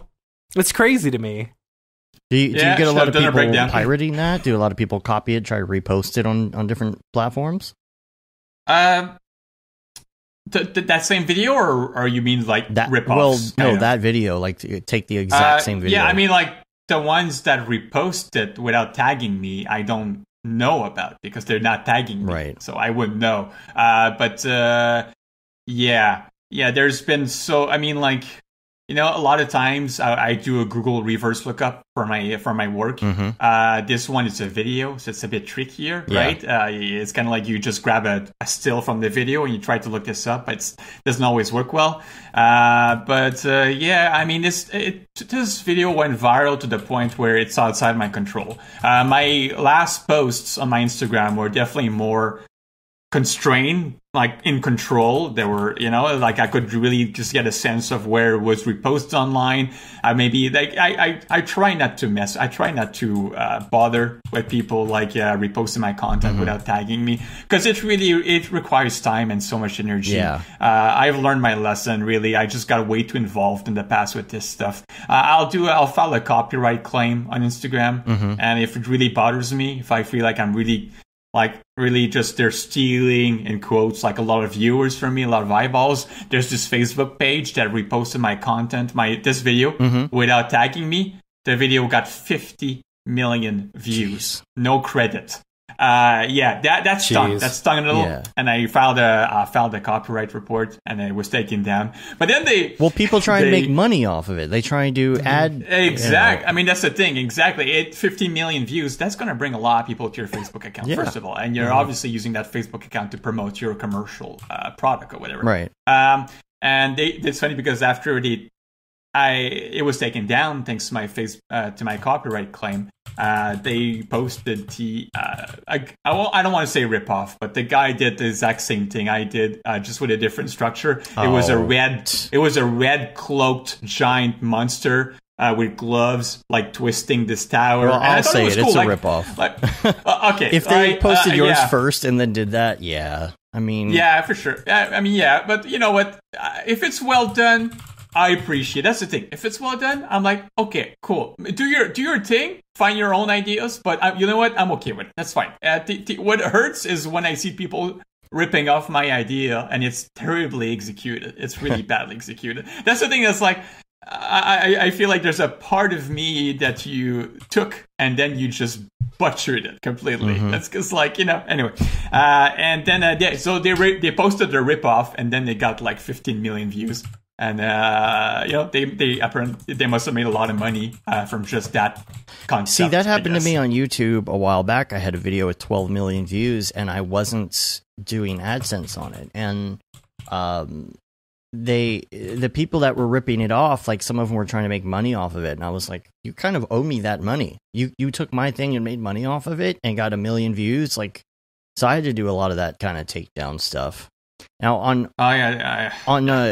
Instagram, do you get a lot of bots and stuff? I notice there's people that will comment like we'll post an advertisement for something. We'll post, hey, there's going to be a live stream on Thursday on Instagram, and we'll put all the tags, and then I'll archive it so that when you go to our feed, you don't see a whole bunch of advertisements and things. Only the real Instagram stuff sticks around. But what I'll get is I'll post one of those ads, and I'll have hashtags that are appropriate to what's going to be on that live show. Except people will write, "Great work, looks great, man, that's killer, that's on that shit's fire," and you're like, "Wait a minute, this is an advertisement with text only."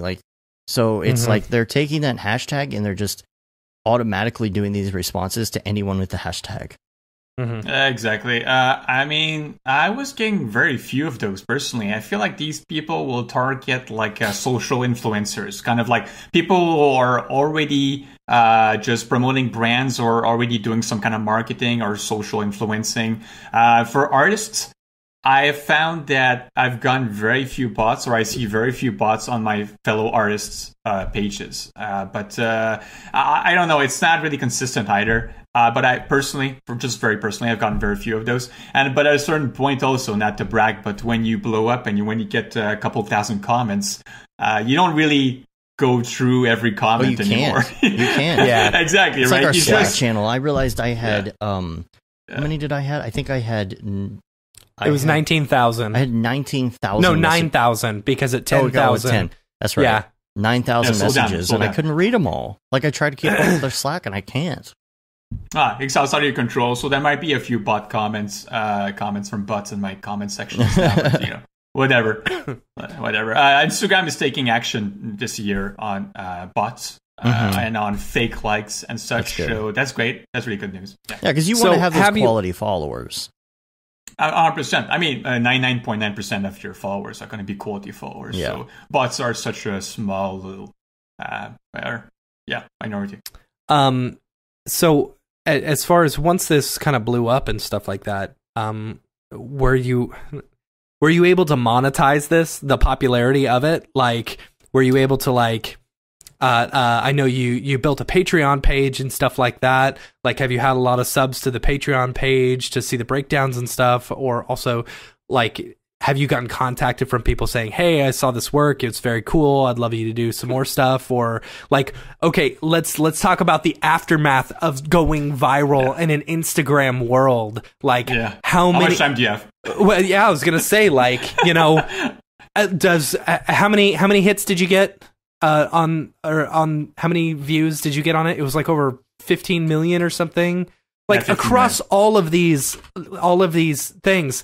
How much across? What's the ROI of a 15 million hit viral video? Well, first off, like, if I had to sum up every single views from like whatever page it was featured on, and the Facebook page as well. If I had to like add it to a number, my guesstimate easily at least 100 million. At least it was featured by some huge accounts on Instagram. So that's crazy. So how much money are you getting from a video that gets you 100 million views? Well, the answer so far is absolutely $0. But you know what? It is kind of on me. I could have been pushing for my presets. I mean, that's not true. My preset pack was advertised on a website. The link was in my bio. So you go in my bio, you click the link, it leads you to my preset pack, and I get 65% of all revenues. And so I didn't make a good decent chunk of money from that. So I can't say I didn't make any money. But aside from that, I've gotten some offers, and those offers will allow me to make some good money. I have yet to take on those offers. I might have a day job and such. But the Patreon is interesting because the Patreon, I really got involved into like, let me start a Patreon because I was looking at all those big people on a Patreon. They had like 400 patrons. I think that's what you call them, patrons, and like Jama Drerev or whatever, like all these big guys. And I was like, oh goddamn, like I have an audience of 500,000 people. I know there's a lot of people that are hungry to learn in my audience. They want to learn and want to see what I do. Each person to $1, that's $500,000, right? I know, right? So I'm like, okay, well, I have an audience of, and like, okay, this amount of people look at my stories. If I can just get 400 people to sign up, just 400, which is like, sounds like a lot, but it also sounds like a drop in comparison to the 500,000. Yeah. So I'm like, okay, well, let me actually really get serious about this. So I spent a month. I actually like asked my boss, can I work part-time this month? Like I want to commit to this, whatever. And he was like very supportive, very thankful for this. Like he allowed me to work part-time for the month of October. And worked on my first reward, and already had like really solid ideas for the next 3 rewards. And just want to commit. And I already started filming breakdowns. Okay, let me commit, but actually let me commit like consistently. I don't want to be that guy that's like, let me start a Patreon, big announcement, and then 2 months later it just dies out, right? I really want to be like consistent. And what a massive failure that was, right? That just. that really upset me for like a day or two, but I moved on. I think it's really hard to start a Patreon, especially for Instagrammers. I did a bunch of reading on the subject. Many reasons why it's hard for people to start Patreon from Instagram. You really need a connection with your audience. It's easier for YouTubers because they're actually speaking directly to their audience. Right. It's easier for streamers on Twitch because they're literally talking live to their audience every day. Their audience literally has a connection with their entertainer or artist. I don't. And I try to really let out some personality in my stories, trying to really I'm a not to brag, I'm kind of a witty guy. I like just joking around. So I really let out this personality.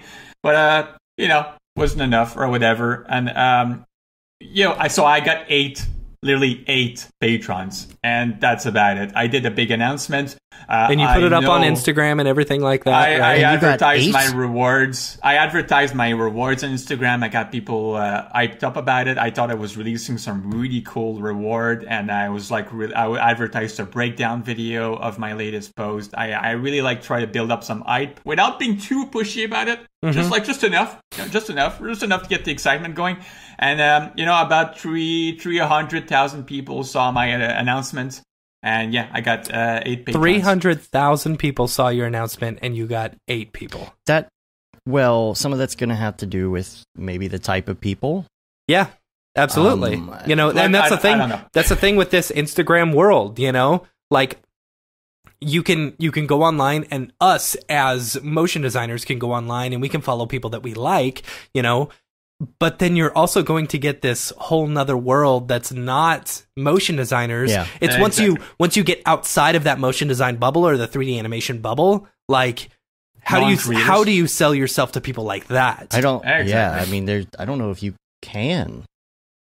I mean, maybe if you went into some other realm, but I guess it's just one of those things where the numbers are just going to help you, I guess, play in other areas, like. Maybe when it comes to advertising or to other gigs, or I don't know.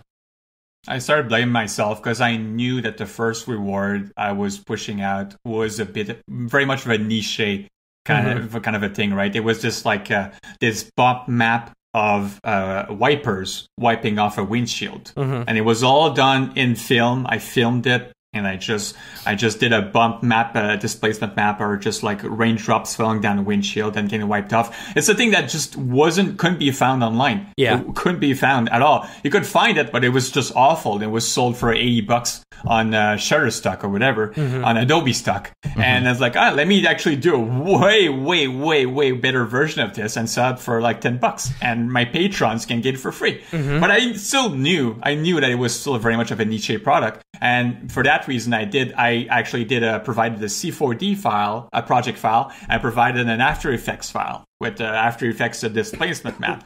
So let me try to make it this accessible at least. And 8 patrons. Have you gotten contacted by any, because I know I know a couple of people who have some really high number Instagram followers who are creating basically digital art and stuff like that.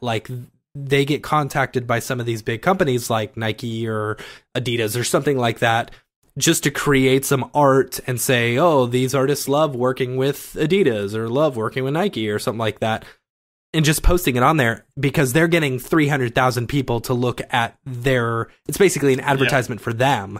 Has anyone contacted you for that or anything? First of all, very grateful. A lot of people have reached out. And I've put them all in a folder, and I've not replied to any of them except for 2. Oh, that's interesting. And I mean, I want to keep those people in the list if I ever would decide to go full freelance. I have those people I can reach out to. I'm like, hey, sorry, I didn't get back to you, but hey, here's, I'm available now. What's up? I've had a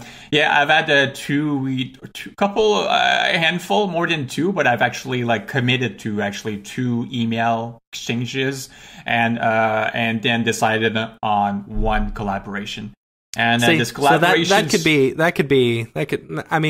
so necessarily 100,000 or 100 million views on Instagram won't necessarily not convert to money. It's just all about selling it. You've got to create the audience, and then you kind of you sell. Absolutely. Here's how you make money. You just do an actual ad. It's literally what it is. Yeah. And if you want to promote yourself, good luck. It takes a whole lot of grinding. If you want to start a Patreon, if you want to start a Gumroad, so much grinding, so much time, so much. You need to put so much hard work into the quality of what you're selling, what you're advertising. You need to actually have an audience of creators, which is a huge thing. Really, you want your audience to have a lot of creators, people that are interested in creating stuff. I mean, this is the thing.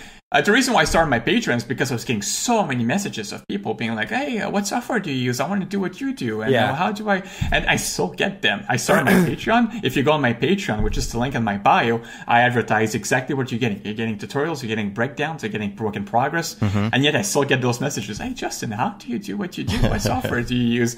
Dude, for $5 a month, you can literally ask me this on Patreon, and I'll be extremely thankful for your support.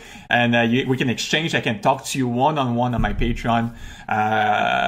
Anyway, so whatever. I don't want to tell people, hey, you need to pay me for me to answer to you. But I mean, $5 a month just to get a really, get some help whenever you need. And get breakdowns, 40-minute breakdowns, and work in progress, and list of tutorial, and list of softwares I use, and my researches. I think it's a good deal, but whatever. And I get it. People want stuff for free, and because the thing is, it's so competitive out there right now with Skillshare, with YouTube, especially just YouTube for free. So many great tutorials out there, and it's fine. But at the end of the day, though, like, I'm extremely grateful for what I have, the audience I have. I'm fine if my Patreon was a failure. It's okay. This is just a kick in the butt to try something else, try another avenue. My only goal is not to make a living from my Patreon. My only goal is to hopefully cover my monthly expenses for my hobby. This is the only goal. This is like, I don't care. I don't want to make it's fine if I don't make a living from this. But yeah, I mean, I just, my monthly subscriptions right now, as you guys probably know, right, they just add up and add up and add up, because every company is going for that. It's a sweet subscription model. Can we not have perpetual licenses so that we're not broke at the end of the year? Talk about never owning your stuff, right? You're just renting. And I mean, it's fine by me. I've spent so much money on my hobby so far, so much money. And my only goal was just to cover some of these expenses. But it's fine. Look, I've put my texture map, my windshield map on ArtStation, right? They have a marketplace now. And it got me already, I put it like 2 weeks ago, already made me more money than my Patreon in 3 months. That's in 3 months. So I'll just find another avenue. I'm all good. It's fine. You know what?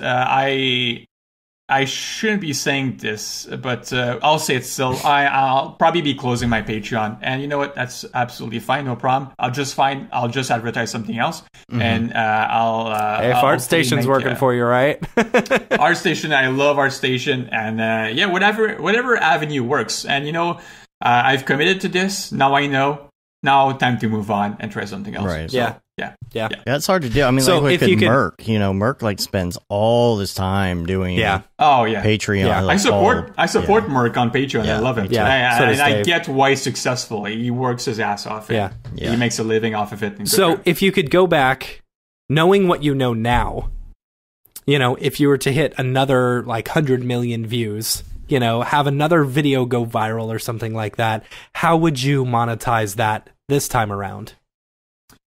Oh God, good question. Well, now that I already have these opportunities, like I've got these big bands that message me and want to collab with me, I would just proceed with those already. I mean, it really depends on what comes to me, but at this point right now, I would say I wouldn't try to really advertise anything if I was to go viral again. I wouldn't try to again go through the whole process of like let me go in a different way. This is what I sell now, because it really I found that really the way to make money off of Instagram, if you're not a social media influencer, really is to, well, I guess you become a social media influencer is to sell stuff. Really, it's to advertise something. So, and you know what? I could talk about this for so long, but I do not want to advertise on my Instagram. If I advertise, it really is for myself or something that is like 99% from me. What I mean by that is right now there's this big band that everyone knows about that wants to collab with me, and we've been talking about collaborating for 2 months. It's just a matter of finding the time. I've done half a collaboration with them. For people that follow me already, they know we was with the Chainsmokers, and cool. I love these guys. They're so great and they're really cool. But the reason why I'm okay with like tagging them or giving them a shout out is because they're giving me full creative freedom and in what I want to do, and I'm extremely grateful for that. So that's amazing. So I'm okay with being like, hey guys, I'm collaborating with the Chainsmokers, but here you see I have what you see here on my feed. It was 100% me, vision, 100% creative freedom. I don't know if you asked this earlier, Dave, but Billy said something. Yeah, I was about to get to that one. Well, I got a bunch of questions here. He says, my question to Justin is, do you feel like pressure to make more stuff in the same similar realm as the stuff that went viral? Yeah, people want to put you in a bubble and be like, hey, I like that and I follow you for that, so please do more of that. And then you're just like become this pandering dude. Like, hey, let me pander today. Pandering. Let me put the Grim Reaper with the Statue of Liberty. And now put the Grim Reaper. I got so many messages of people asking me to put the Grim Reaper there and there. I get it. I totally get it, though. And you see these big people. I don't want to name names, but you see these really massive Instagrammers, like 1 million followers, photographers or whatever, and they get famous and then they just post the exact same thing to the point where personally I just get bored the hell out. I don't even understand how they do the same thing themselves.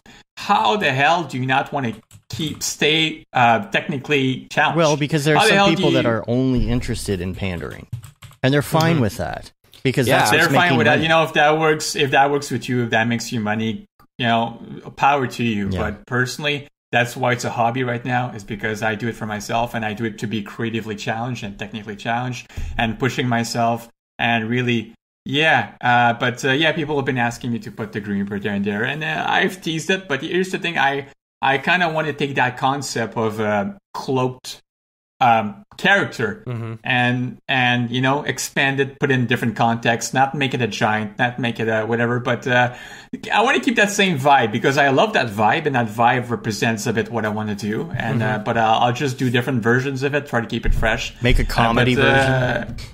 That too. I actually thought of that. You know what's funny is, like, when I had 13,000 followers, at some point during the summer, I just literally put up a video on my feed of just me dancing. I was just dancing some music. I was just filming myself dancing. And I was trying to bit too hard to be edgy or trying to be but it was just kind of like, hey guys, like, I'll do the F I want on my feed. This is my feed. If you want to unfollow me because you don't think that's not what you want to follow, then I'm absolutely fine with it, no problem. But here, my feed is it is something I'm completely in control of. No one else has a say into what I do here. And in your daily life, everyone tells you what to do. My portfolio, wherever it is, whether it's on our station, wherever it is on Instagram, this is something I control completely. This is my stage. I'll do whatever I want here. And this is me dancing in a video. And of course I ended up deleting it as you expect. But still trying to in a very maybe cringy, awkward, edgy way, I try to make a statement there. But it's all good. I mean, like, you know, it's really just trying to really communicate to everyone that, like, hey, I'll do what the hell I want here. You guys trying to put me in a bubble, it's fine. It's expected, but please, like, this is kind of what I did with my last video. The last video I posted on my Instagram was very self-serving. It was very much for myself only, not trying to pander to anyone. It got featured, but very little features, very few features. That was to be expected. Trying to just do it for myself and have fun. And and from my next post, I'm back to pandering, but pandering in a way that I love it. There's like Barton says, he actually, like, on his, he likes to try and put some of his personal stuff in there as well, because you get those people that want to see the work he's done, but then you have clients, like high profile clients that are following you, and you know, you might get some people looking at that and seeing your personal stuff, because he posts his personal stuff, and you might say, oh, well, he's a real person. You know, maybe I won't call him at 11 p.m. at night on a Sunday, you know, and expect him to do something, because he is a real person. 100%. Other questions here in the chat. This is unrelated, but does Luminous work with version 4 of Octane? Yes, it does. Does it? I actually use this. Yeah. Oh, you do use it? I use it in all my projects. Oh, nice. Well, version 4. So does it? There's a little issue with it where it comes up with this coffee error. But now that V4 is out, we are working on a version that actually is fully functional. I think it's still fine. If you buy it, you won't have any issue. But other questions in here. Oh, Mark actually said, Mark does the Monday meeting. Make sure you check that out. MondayMeeting.org, is that right? Get that right? Every Monday. Yeah. I've missed it the last couple weeks, and I'm trying to get up early enough to watch it. But Mark says that this was posted on the Monday Meeting Instagram with one of their announcements. Because they do the same thing. This post is fire. Keep it up. It's like, could you be any more obvious in that? That you're, whatever. I don't know why it matters. It's like you're gonna get more followers if you're commenting more. I don't even understand it. Yeah, I don't. Yeah, don't even get me started on the algorithm talk. Every meetup, every Instagram meetup I've went to, everyone wants to talk about engagement. How do I get more engagement? We started an Instagram message group. We just like every time we post, we just post it in the group, and then we go like each other's post. There's a name for it. I forget. And just there's a name for it. All about, right, it's called Circle. Never mind. Circle something. Whatever. Yeah, right.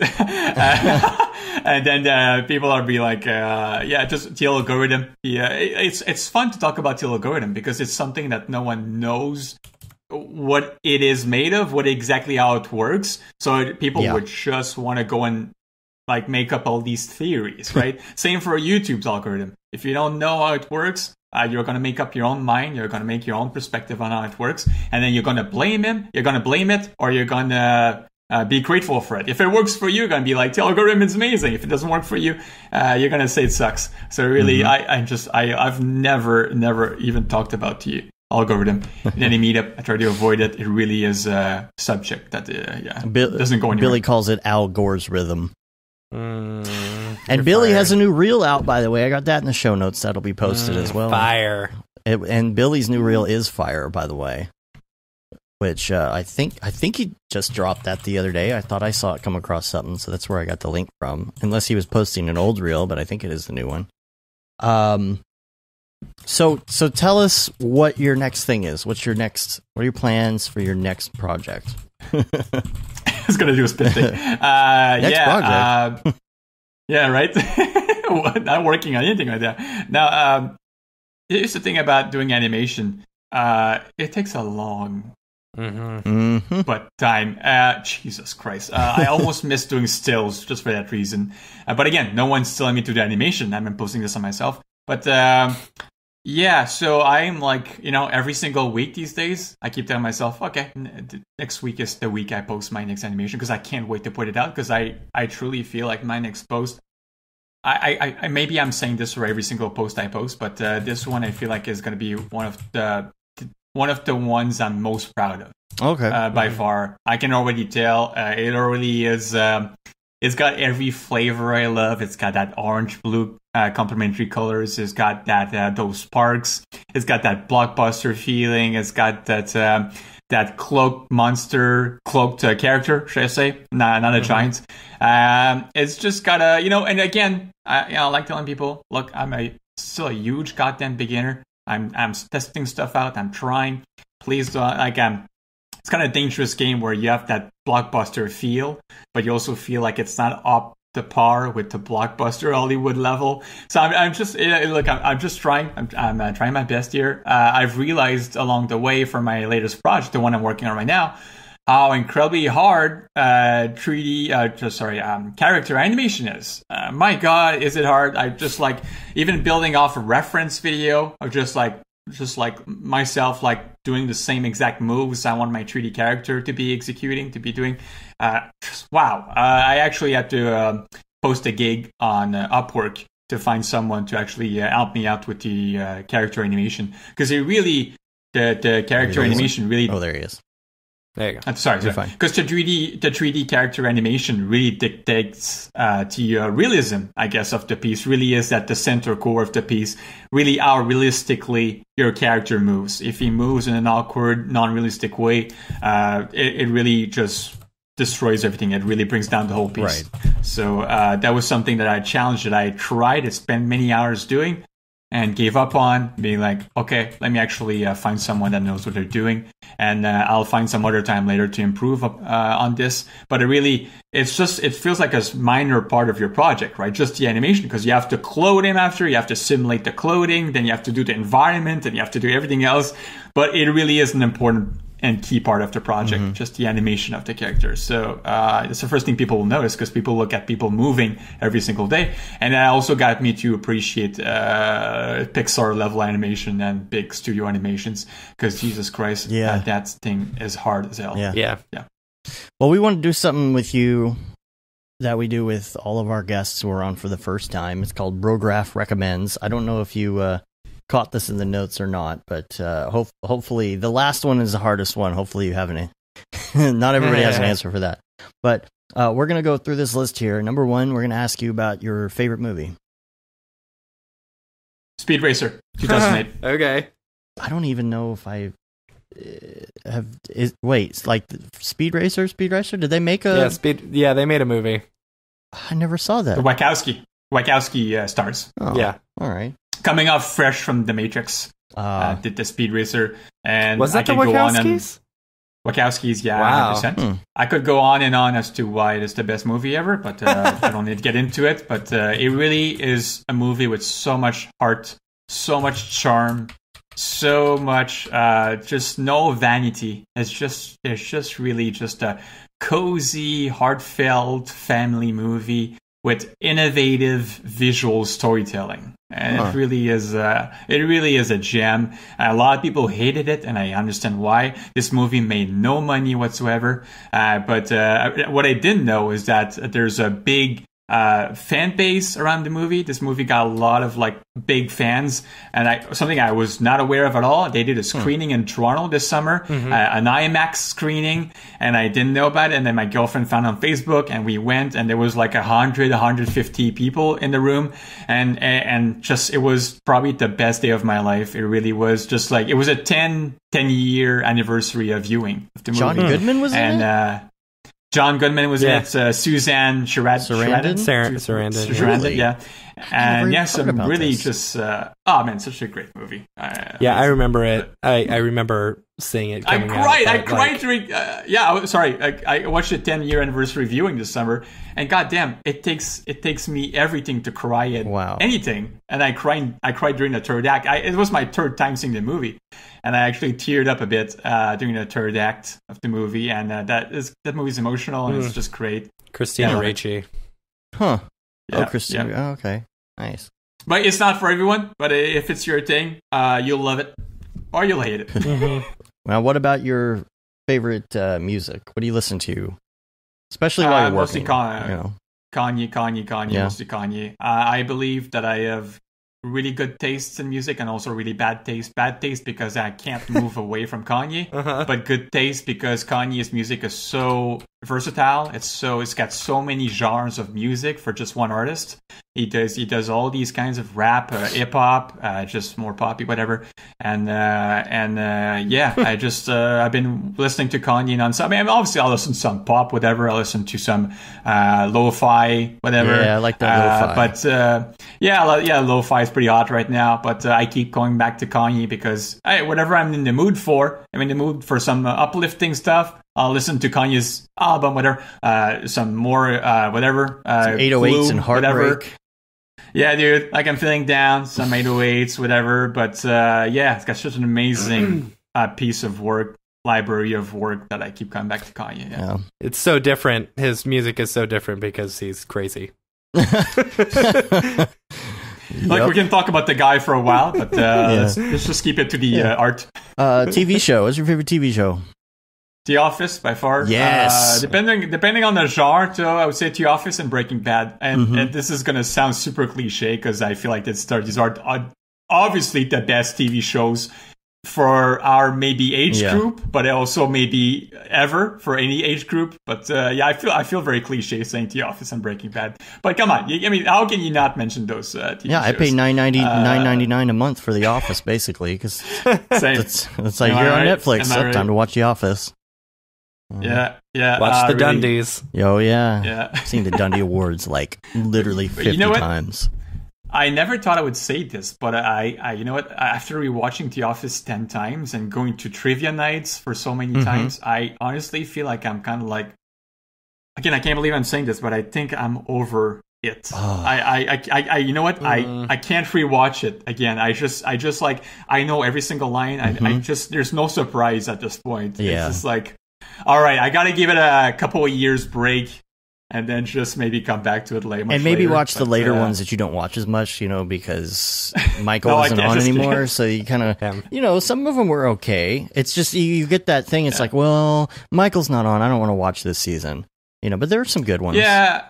Yeah, Rainn Wilson, actor that plays Dwight, said how he believes that he had some of their best episodes after Michael left. I'm tempted to disagree, but I think there were a lot of good episodes. Of course, I didn't watch after, like, I didn't see from when Michael left up until last year or this year. Gotcha.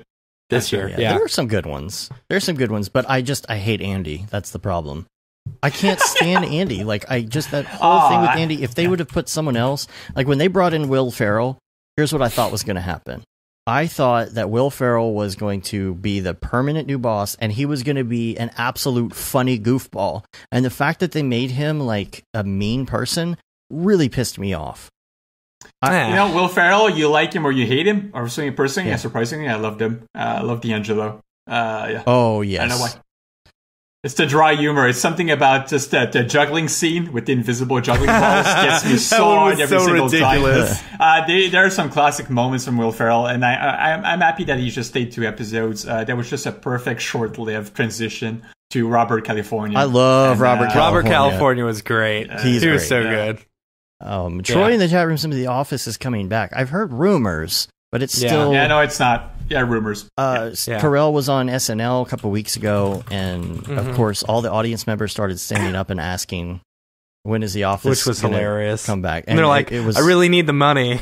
Yeah, and it was all people from The Office that were asking the question, and it sounds like everybody's on board. To me, it sounds like Carell is the one who doesn't want to do it, but.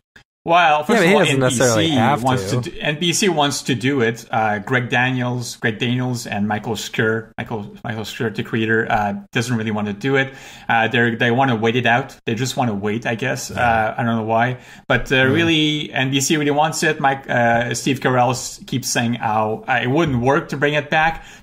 People remember The Office for its good old days. People tend to forget Office season 9. Let's not forget that The Office was not really what it used to be in season 9. True. And that they tied up the story, they wrapped up the story really nicely, and that's just how it should be. That's how it should be left. They should, if they want to start back The Office, bring a whole new cast and use the name for marketing purposes. But that's going to be weird. That'll be like Saved by the Bell college years. Or and also Steve Carell was saying season 9. Yeah, right. Yeah, that's the thing. Like Sage says, it's going to be Krasinski and Steve Carell that are hard to do because they're super famous now in other areas. Yeah. I mean, Krasinski wants to do a Christmas special, and that I would love to see. Okay, yes. What if they did one Christmas special every year, and it was just like that? You don't have to have a whole series or a whole season, 100%. Just one a year or something. 100%. But also, Steve Carell said something I didn't think about, is that he said The Office wouldn't work as well today as it did a couple of years ago. Maybe because of the PC culture. Maybe because of they did say there were some semi-edgy, offensive jokes in the show about maybe gay people or at the expense of Oscar or racist him. Michael saying he has a boner to Phyllis. Those kind of jokes wouldn't do. I know, but for the time it aired, it was But amazing. It's not like, the thing is, he's a character. It's not like it's a person on a live show saying something actually offensive. The character, that's the whole point. It's like Cartman, for example. He's 8, and so he says these awful things because he doesn't understand, and it's not offensive in that way. It's like, no, you don't understand. Like, that's the whole point. Is this character doesn't understand that he's. But be careful here. You're speaking for yourself. But there are some people out there with big long teeth, and they're just ready to just do some damage. Yeah, even if it's the fact that the character doesn't understand, because to me it raises awareness of people who are intolerant of certain things. But again, that's my opinion. I think they should bring it back though. Just at least once. They should. At least one show, like a reunion show. That's not maybe. Yeah, a reunion show would be wonderful. I say personally, just leave it as is. Yeah, the Brady Bunch reunion that they did for the Christmas episode. Have you watched it lately? It is all 80s hair, like perms and stuff. It is super dated. Yeah, no, it's awful. And I tried putting it on the other day, and I'm like, Seinfeld is outdated, of course, because everything is like, oh, well, if they just would have had a cell phone, this wouldn't have been an issue. But it's still fun to watch. Yeah. Let's go to the next one. Favorite podcast. Do you listen to podcasts really? Do you like when you're working or? Oh, for real. I very much agree with what Andrew Price said a couple years ago at one of the Blender conference talk. Whatever he's doing, he's like he likes to work actively, likes to be 100% focused on his work. No music, no podcast. Interesting. 100% focused. Yeah. And I agreed with that mentality for so long, and I was that guy for the longest time. No music, just pure quietness. And recently, I've been starting to get into really redundant and repetitive tasks. If I'm talking about selection, if I'm talking about rotoscoping, I need something in the background. I'm gonna go crazy, right? So yeah, it really depends on what I'm doing. If I'm doing something redundant, my go-to will be Marin, what the fuck podcast, and Billboard, and then will be right after Chris D'Elia, and then right after will be I guess I like comedians, and then I think that's about it. My three go-tos. But I keep discovering new podcasts. I like Casey Neistat's podcast. I want to give it a try. It's just I think it's about discovering podcasts. I feel like there's so many podcasts that are just will really interest me. But I work from home. I don't commute, so I've got so much time to actually consume podcasts. Really, I got very behind when I stopped commuting. I got very behind, and then I stopped listening to some, and I've caught up on a few. But it's you forget to turn it on when you're in the car. I mean, every time I get in the car, I'm like, oh, I'm put on podcast. But then around the house, I forget. And so I get behind. 100%. I love Bill Burr. The thing is, I don't care at all for sports. I don't watch sports. And yet he'll talk so much about sports in his podcasts. And I can just listen to him talk about whatever. I'll be entertained. Yeah, it's just like Merlin Mann when he talks about comic books. I'm like, but he's still so witty that I still listen to it. True. Yeah. All right. Speaking of listening to stuff in the car, so Amy and I were driving back from Waco to go visit Santa Claus. How's he past doing? Week. He's fine. He's good. Okay, good. He's got diabetes apparently. Oh, well, that's understandable. There's a lot of cookies, right? So there's this really good book that we've been listening to. It's called What If.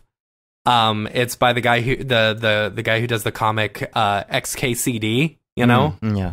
And so he was really big into physics and stuff like that.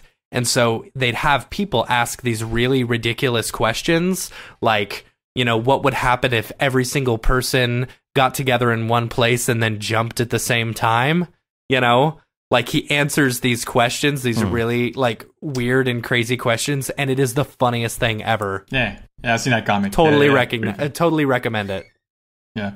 Gotcha. So what would happen if everybody jumped at the same time? Well, he said if everyone was magically transported to Rhode Island, because Rhode Island could hold the entire population of the world, right? Okay. And they all jumped at the exact same time, basically nothing would happen. Right? You might get a tiny little rumble, but it's the aftermath of everyone trying to get out of Rhode Island that would cause mass panic and mass chaos. Well, that's true. Yeah. That's true. Yeah. Plugin. Do you have a plugin that's a go-to plugin? Right now, I don't know, but 2016 me would say Element 3D because that was my perfect transition to 3D. 2016 me was just like, let me try to make the most out of Element 3D. I was just an After Effects guy, never touched a 3D software in my life. Thank God for Video Copilot. Thank God for Andrew Kramer. Yeah. I just spent so much money on Video Copilot, insane. So much of their packs have texture pro shaders that have their metropolitan city. I just I just bought that stuff. And but right now too, 3D Justin 2018 Octane. I mean, obviously, but plugin. I'm really liking X Particles right now. I only have like 2 months of playing around with experience, kind of. But I see a future. I see a future of me using that a lot. I know you'll see it on my next post, and I feel like I've actually made a really good use of it. It's a bit of a cliche X particle usage of it because I'm dealing with some kind of like magic turbulence kind of thing. But I feel like it's a very easy go-to use of particles, X particles. But I'm loving it. I'm loving the particles. So I'm loving the plugin. I would say that's my go-to plugin right now. I don't use that many plugins in After Effects anymore. I love Red Giant Universe. It's got a whole bunch of neat plugins for post-production, which is neat. A bit too expensive for my taste though, because I don't see myself using 99% of these. Yeah, their plugins. That's my deal too. Like you have to buy the full suit, and then you pay $99 per year for like the one plugin you're going to use on that one project. Yeah.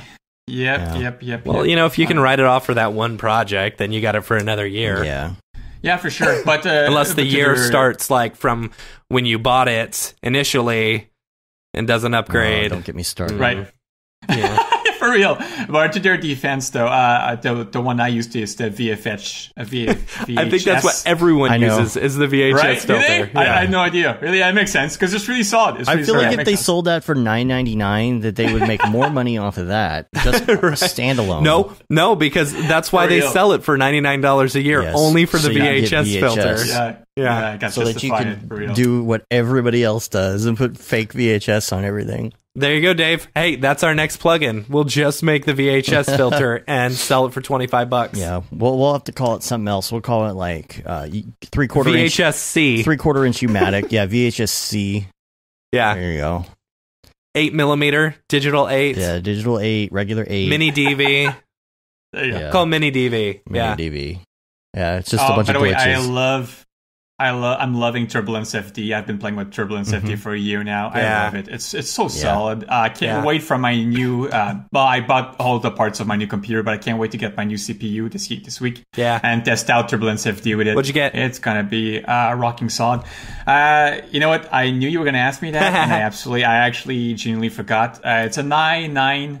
I can look it up really quickly because if anyone wants to, is it Intel or AMD? Intel. Okay. i9. Okay. An i9. Very nice. Yeah. i9 9900. 9900K. It's an 8-core, 3.6 gigahertz. It should rock a pretty solid Octane bench. And is Octane bench just on the GPU? That'd be Cinebench, GPU, right? Cinebench. Yeah, Cinebench. Cinebench, thank you. Yeah, exactly. Wow. But it's a 5.0 gigahertz, 8-core. Jeez, dude. That's going to be killer. That's insane. Yeah. I mean, AMD Threadripper is doing amazing things right now. Definitely check those out. But here's the thing, apparently, I'm playing a bit of PUBG these days. So apparently PUBG has a lot of, as you would expect, PUBG has some bugs. And one of those bugs is compatibility with AMD processors. Interesting. So that's weird. It's the dumbest thing, but that's what got me to actually go with Intel. Because PUBG, because Bluehole, that's why. That's all. End of conversation. All right, let's see. Were you talking to Sage about your build?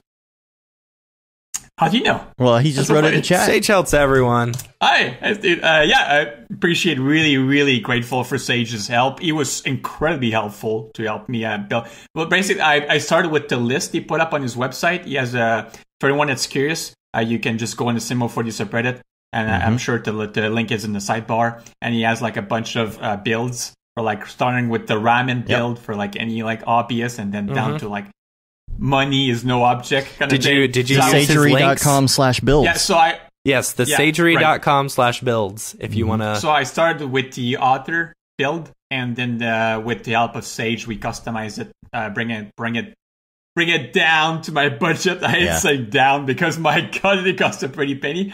But I'm also paying in Canadian dollars. So so that was a pretty penny. That was that was a bit more than $4,000.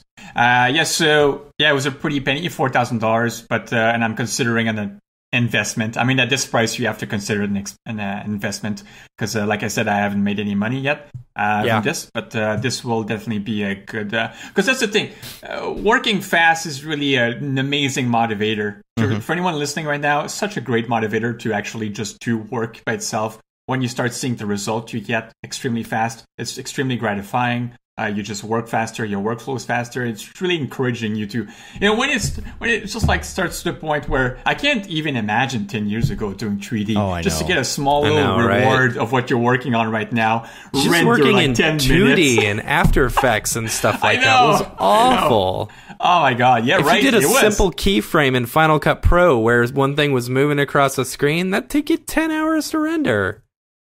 Insane. It was insane. Sage, by the way, Sage is really helpful with my build, and I need to post my final build because I have it listed, but I've sent it to so many people. They're like, I want to build a system. I don't know what I want, but they're in a similar field. But your system was basically my system. it was, but there were some modifications that we did to it a lot in the Slack channel. A lot of people helped me. Okay, they're like, okay, switch this out for this thing, get this RAM instead. And so I really got it. I mean, I love this build. Like if I'm going to build another one right now, I do the same thing. Maybe look for the more expensive, the newer processor. The more expensive Threadripper, yeah. But, I've sent this to other people who are in the like doing very similar things. I'm like, you want a good, affordable system? Bam, like do this list right here. Yep. And I've got some friends that have been building it based on that. Maybe they'll change one or two things, but the basis for that though is it's all Sage. The basis for all our systems was Sage. Yep. So yeah, it was an amazing list. I'm very grateful for it. Thank God. I still posted the build that I think this build I posted the build the PC subreddit. Anyone that needs help that's listening right now, go and build the PC subreddit. They're immensely helpful there. And every time whatever build I come up with, whoever helped me, I'll still post it there just to get a second opinion and whatnot. And very helpful there. But can't wait to get it. It's going to be dope. And you know what? If I would just say to anyone listening right now that wants to get into 3D, I used to think that having a faster computer didn't really mean better end result because you're going to end up at the same place, just slower on a slower machine. Well, here's the thing. What took me an embarrassingly long time to realize is that no, that's absolutely false. Here's the thing. You want to get a preview of whatever you're working on right now, right? And it's going to take a while to render because there's some simulation going on, cached and stuff. Let's say it takes you an hour. You want to do an actual test render with low samples of what you're working on right now. Let's say it takes you 5 hours. All right, you wait 5 hours.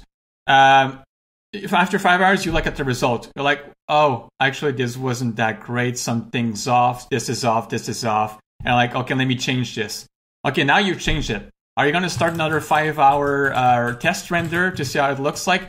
Well, if you have a faster machine, exactly, you're going to say, yes, of course. Half an hour, half an hour later, oh, this still looks off. And then you perfect it. You do another test render until you perfect it. And that time you spend perfecting it and doing the test renders, it's going to be very minimal compared to a slower machine. Yeah. And you're going to get their better result faster. And that took me a long time to realize. I kept thinking that, slower machine will just get me the same place, just slower. And that's not technically true. You'll just do more iterations because it's just faster to do every iteration of your tests or whatever you're putting out the result. So the rest of the list here on recommends. What about headphones? I'm rocking the V Modas right now. I love these headphones. I'm not a big headphone guy personally. whatever. My girlfriend got some Beats 3 years ago. She bought a MacBook. She got some Beats for free, Beats One. Oh, or something if they're like that. free, And my God, it's about all they're free, worth. and you get what you pay for. And boy, were these free, and so free in a terrible way. The rubber, literally, I was just wearing them. I was not bringing them anywhere. I was literally just wearing them 8 hours a day on my desk. End of my day, I put them on next to me, and then next day I do the same thing over and over. A year, not even a year in, maybe 8 months in, the actual rubber and just parts were coming off, were literally coming off, torn apart. And they have a very high return rate at Apple, by the way. I'm sure the most expensive, models are better. I hope it was a status symbol. It was just a fashion statement. That's all it was. Yeah, for sure. I mean, that's pretty much what all headphones are nowadays, unless you're getting some Sennheisers or whatever. Yeah. But Bose. Yeah, Go Bose. for 35. Sorry, my girlfriend literally just bought last week some Bluetooth headphones, and boy, do they look great. And they sound a bit like a candy inside of a can, but boy, do they look great! And you know what? I would rock them. I would just wear them. They look really great. But I love the V-Motos. Great shape, good sound, kind of affordable, about $250. And you use them for gaming too. The mic. Use them for everything. Yeah. All right. Let's see. Favorite website or Chrome extension? Your pick. Website. Kind of funny nowadays, favorite website, because aren't we all on Reddit? Aren't we where do you all land? Like, where do you open besides going to your email, like, where else do you go online? Facebook? Yeah, not really. I mean, like most people, I have a very, I guess, the average Redditor kind of like browsing experience where like Gmail, Reddit, and then a bit of Facebook. I didn't realize what time it is. I got to leave in 5 minutes. Oh, geez. All right. Yeah. Goddamn. I got to go pick up my kid. Is it really? Oh, wow. It's late. Whoops. Yeah, dude. Okay. Well, let's see here then. Then we'll just skip right to life hack so we can get out of here. What's your favorite life hack? Life hack. Oh, for real? Yeah. It's a tough one, I know. Okay, I wish I would have thought of this one before. Why don't you think about it for a second while I go over the links? How about that?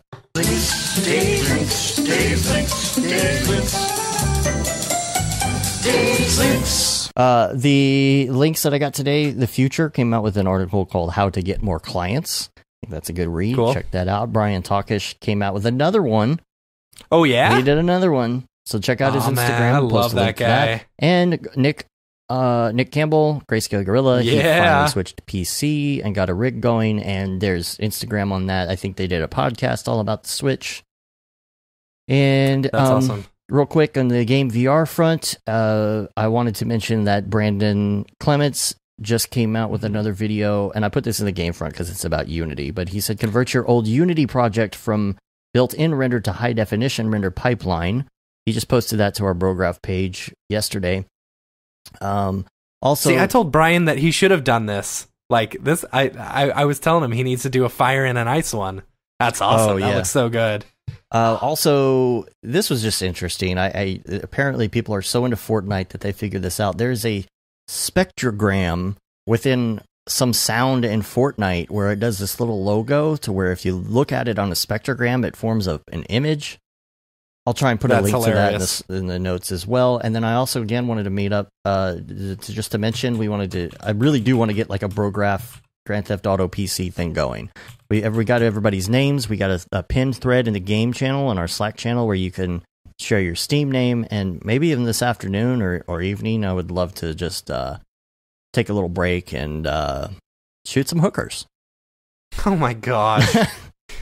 You're so fired. Like you do. No, I really do. Like come, let's hang out. I'll show you all my sweet gear that I bought. And yeah. He just wants to show off all of his toys that he's paid way too much money in Grand Theft Auto for. All right, what do you think? Life hack. Yeah, sorry, I can't think of anything. That's all right. That's all right. That's all right. I don't think we have time for Beeple's People because Matt's got to get out of here. But I got to get out of here in 3 minutes for next week because they were pretty good.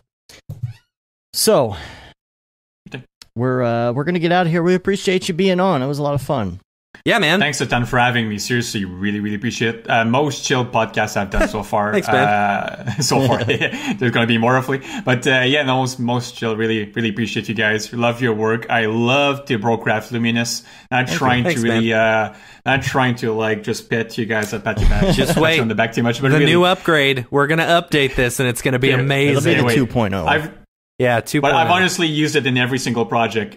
Maybe not the last one I'm working on right now, but every single project since then, for like the last couple months, last year or so. Great product. Well, 2018 is getting its own spotlight, so we're working on an update that actually makes sense to go along with that. So, but we will be doing I love the Gizmo system, by the way, you have. It's just genius all around. Oh, with the gobos and stuff? Did I say Gizmo? The gobos? Yeah. Also wanted to mention that, oh crap, what was I going to mention? Oh, I lost it. It was really important too. The RTX Voltas or the Titans came out. That's a whole nother conversation. Oh gosh, we didn't even get to the Titans. Nope. Sorry, dude. Man, all right. Well, we got a lot of other stuff we got to get to. Think of the kids. Yep. Yeah. You can rate us on iTunes, leave a review. You can also subscribe. Oh, I know what I was going to say. There's a schedule on Brograph.com now. You can check out our upcoming schedule. Super ghetto schedule. We'll make it look pretty later, but it's just out there. We've got Raphael Rao on next week, followed by the following week. It'll be EJ. EJ's going to be on the show again. Oh, okay, cool. Oh, no way. So we got some other people coming up, so you can check out the schedule if you want to see that. All the times are listed as central, and our time on there usually is our call-in time, and you usually go on live about half an hour after that. So you can rate us on iTunes, leave a review. You can also subscribe to our newsletter and subscribe to our show. It helps get our ratings up. You can say you've been there, done that, got the t-shirt with the No Brograph tee, the limited edition Gate and Simone shirt, which is still out there. It's limited, though. The Feel the Bab 2020 shirt, all the profits from that go to Doctors Without Borders, and then the Render Things hoodie and t-shirt, which I'm wearing right now. I don't know if you can see. Render Things, that's available there. You can also just search for Brograph on Amazon, and you can find that. Yep. Of course, we're on Facebook, Twitter, Instagram, YouTube, Brograph.com, Twitch, and all the other places you can imagine. Justin, where can people find you? Instagram, baby. That's where I'm at. As people keep asking me, where can I find your portfolio? It's all there. It's really there. I'm on Instagram. This is what it is. I'm not. People start following me on YouTube. People follow me on Twitter. I'm not there. You can follow me there if you want for fun, but I won't be posting there too much. Yeah. All right. Yeah. Cool. Yeah. Thanks a ton for having me again, guys. Thanks, really man. Appreciate it. It was fun. All right, we're gonna get out of here. Until next week. I'm Dave, and I'm Matt, and I'm Justin. Have a good one. Later, bros.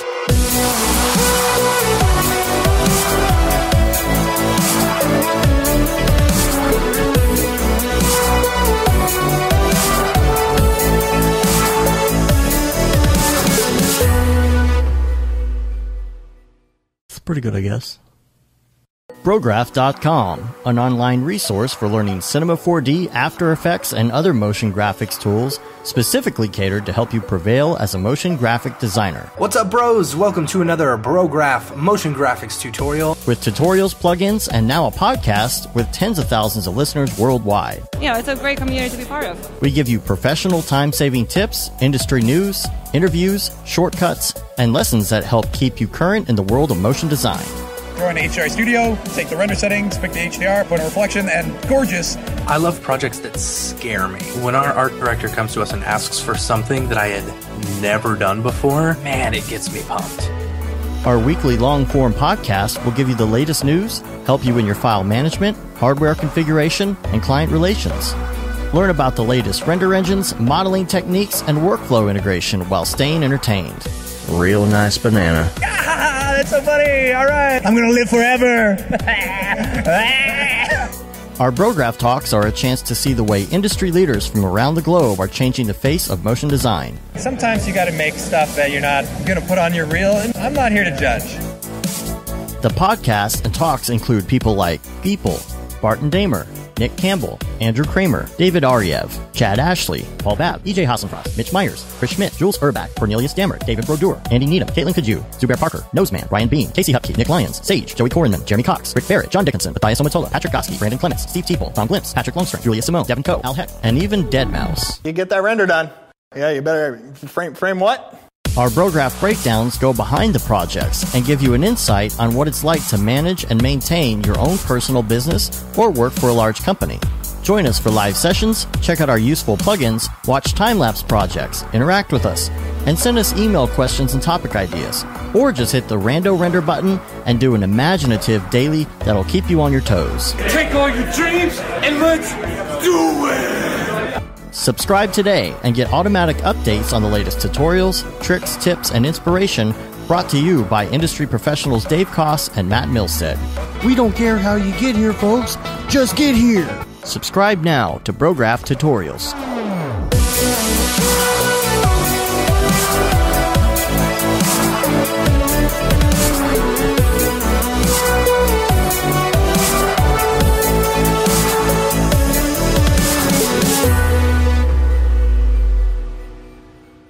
It's pretty good, I guess.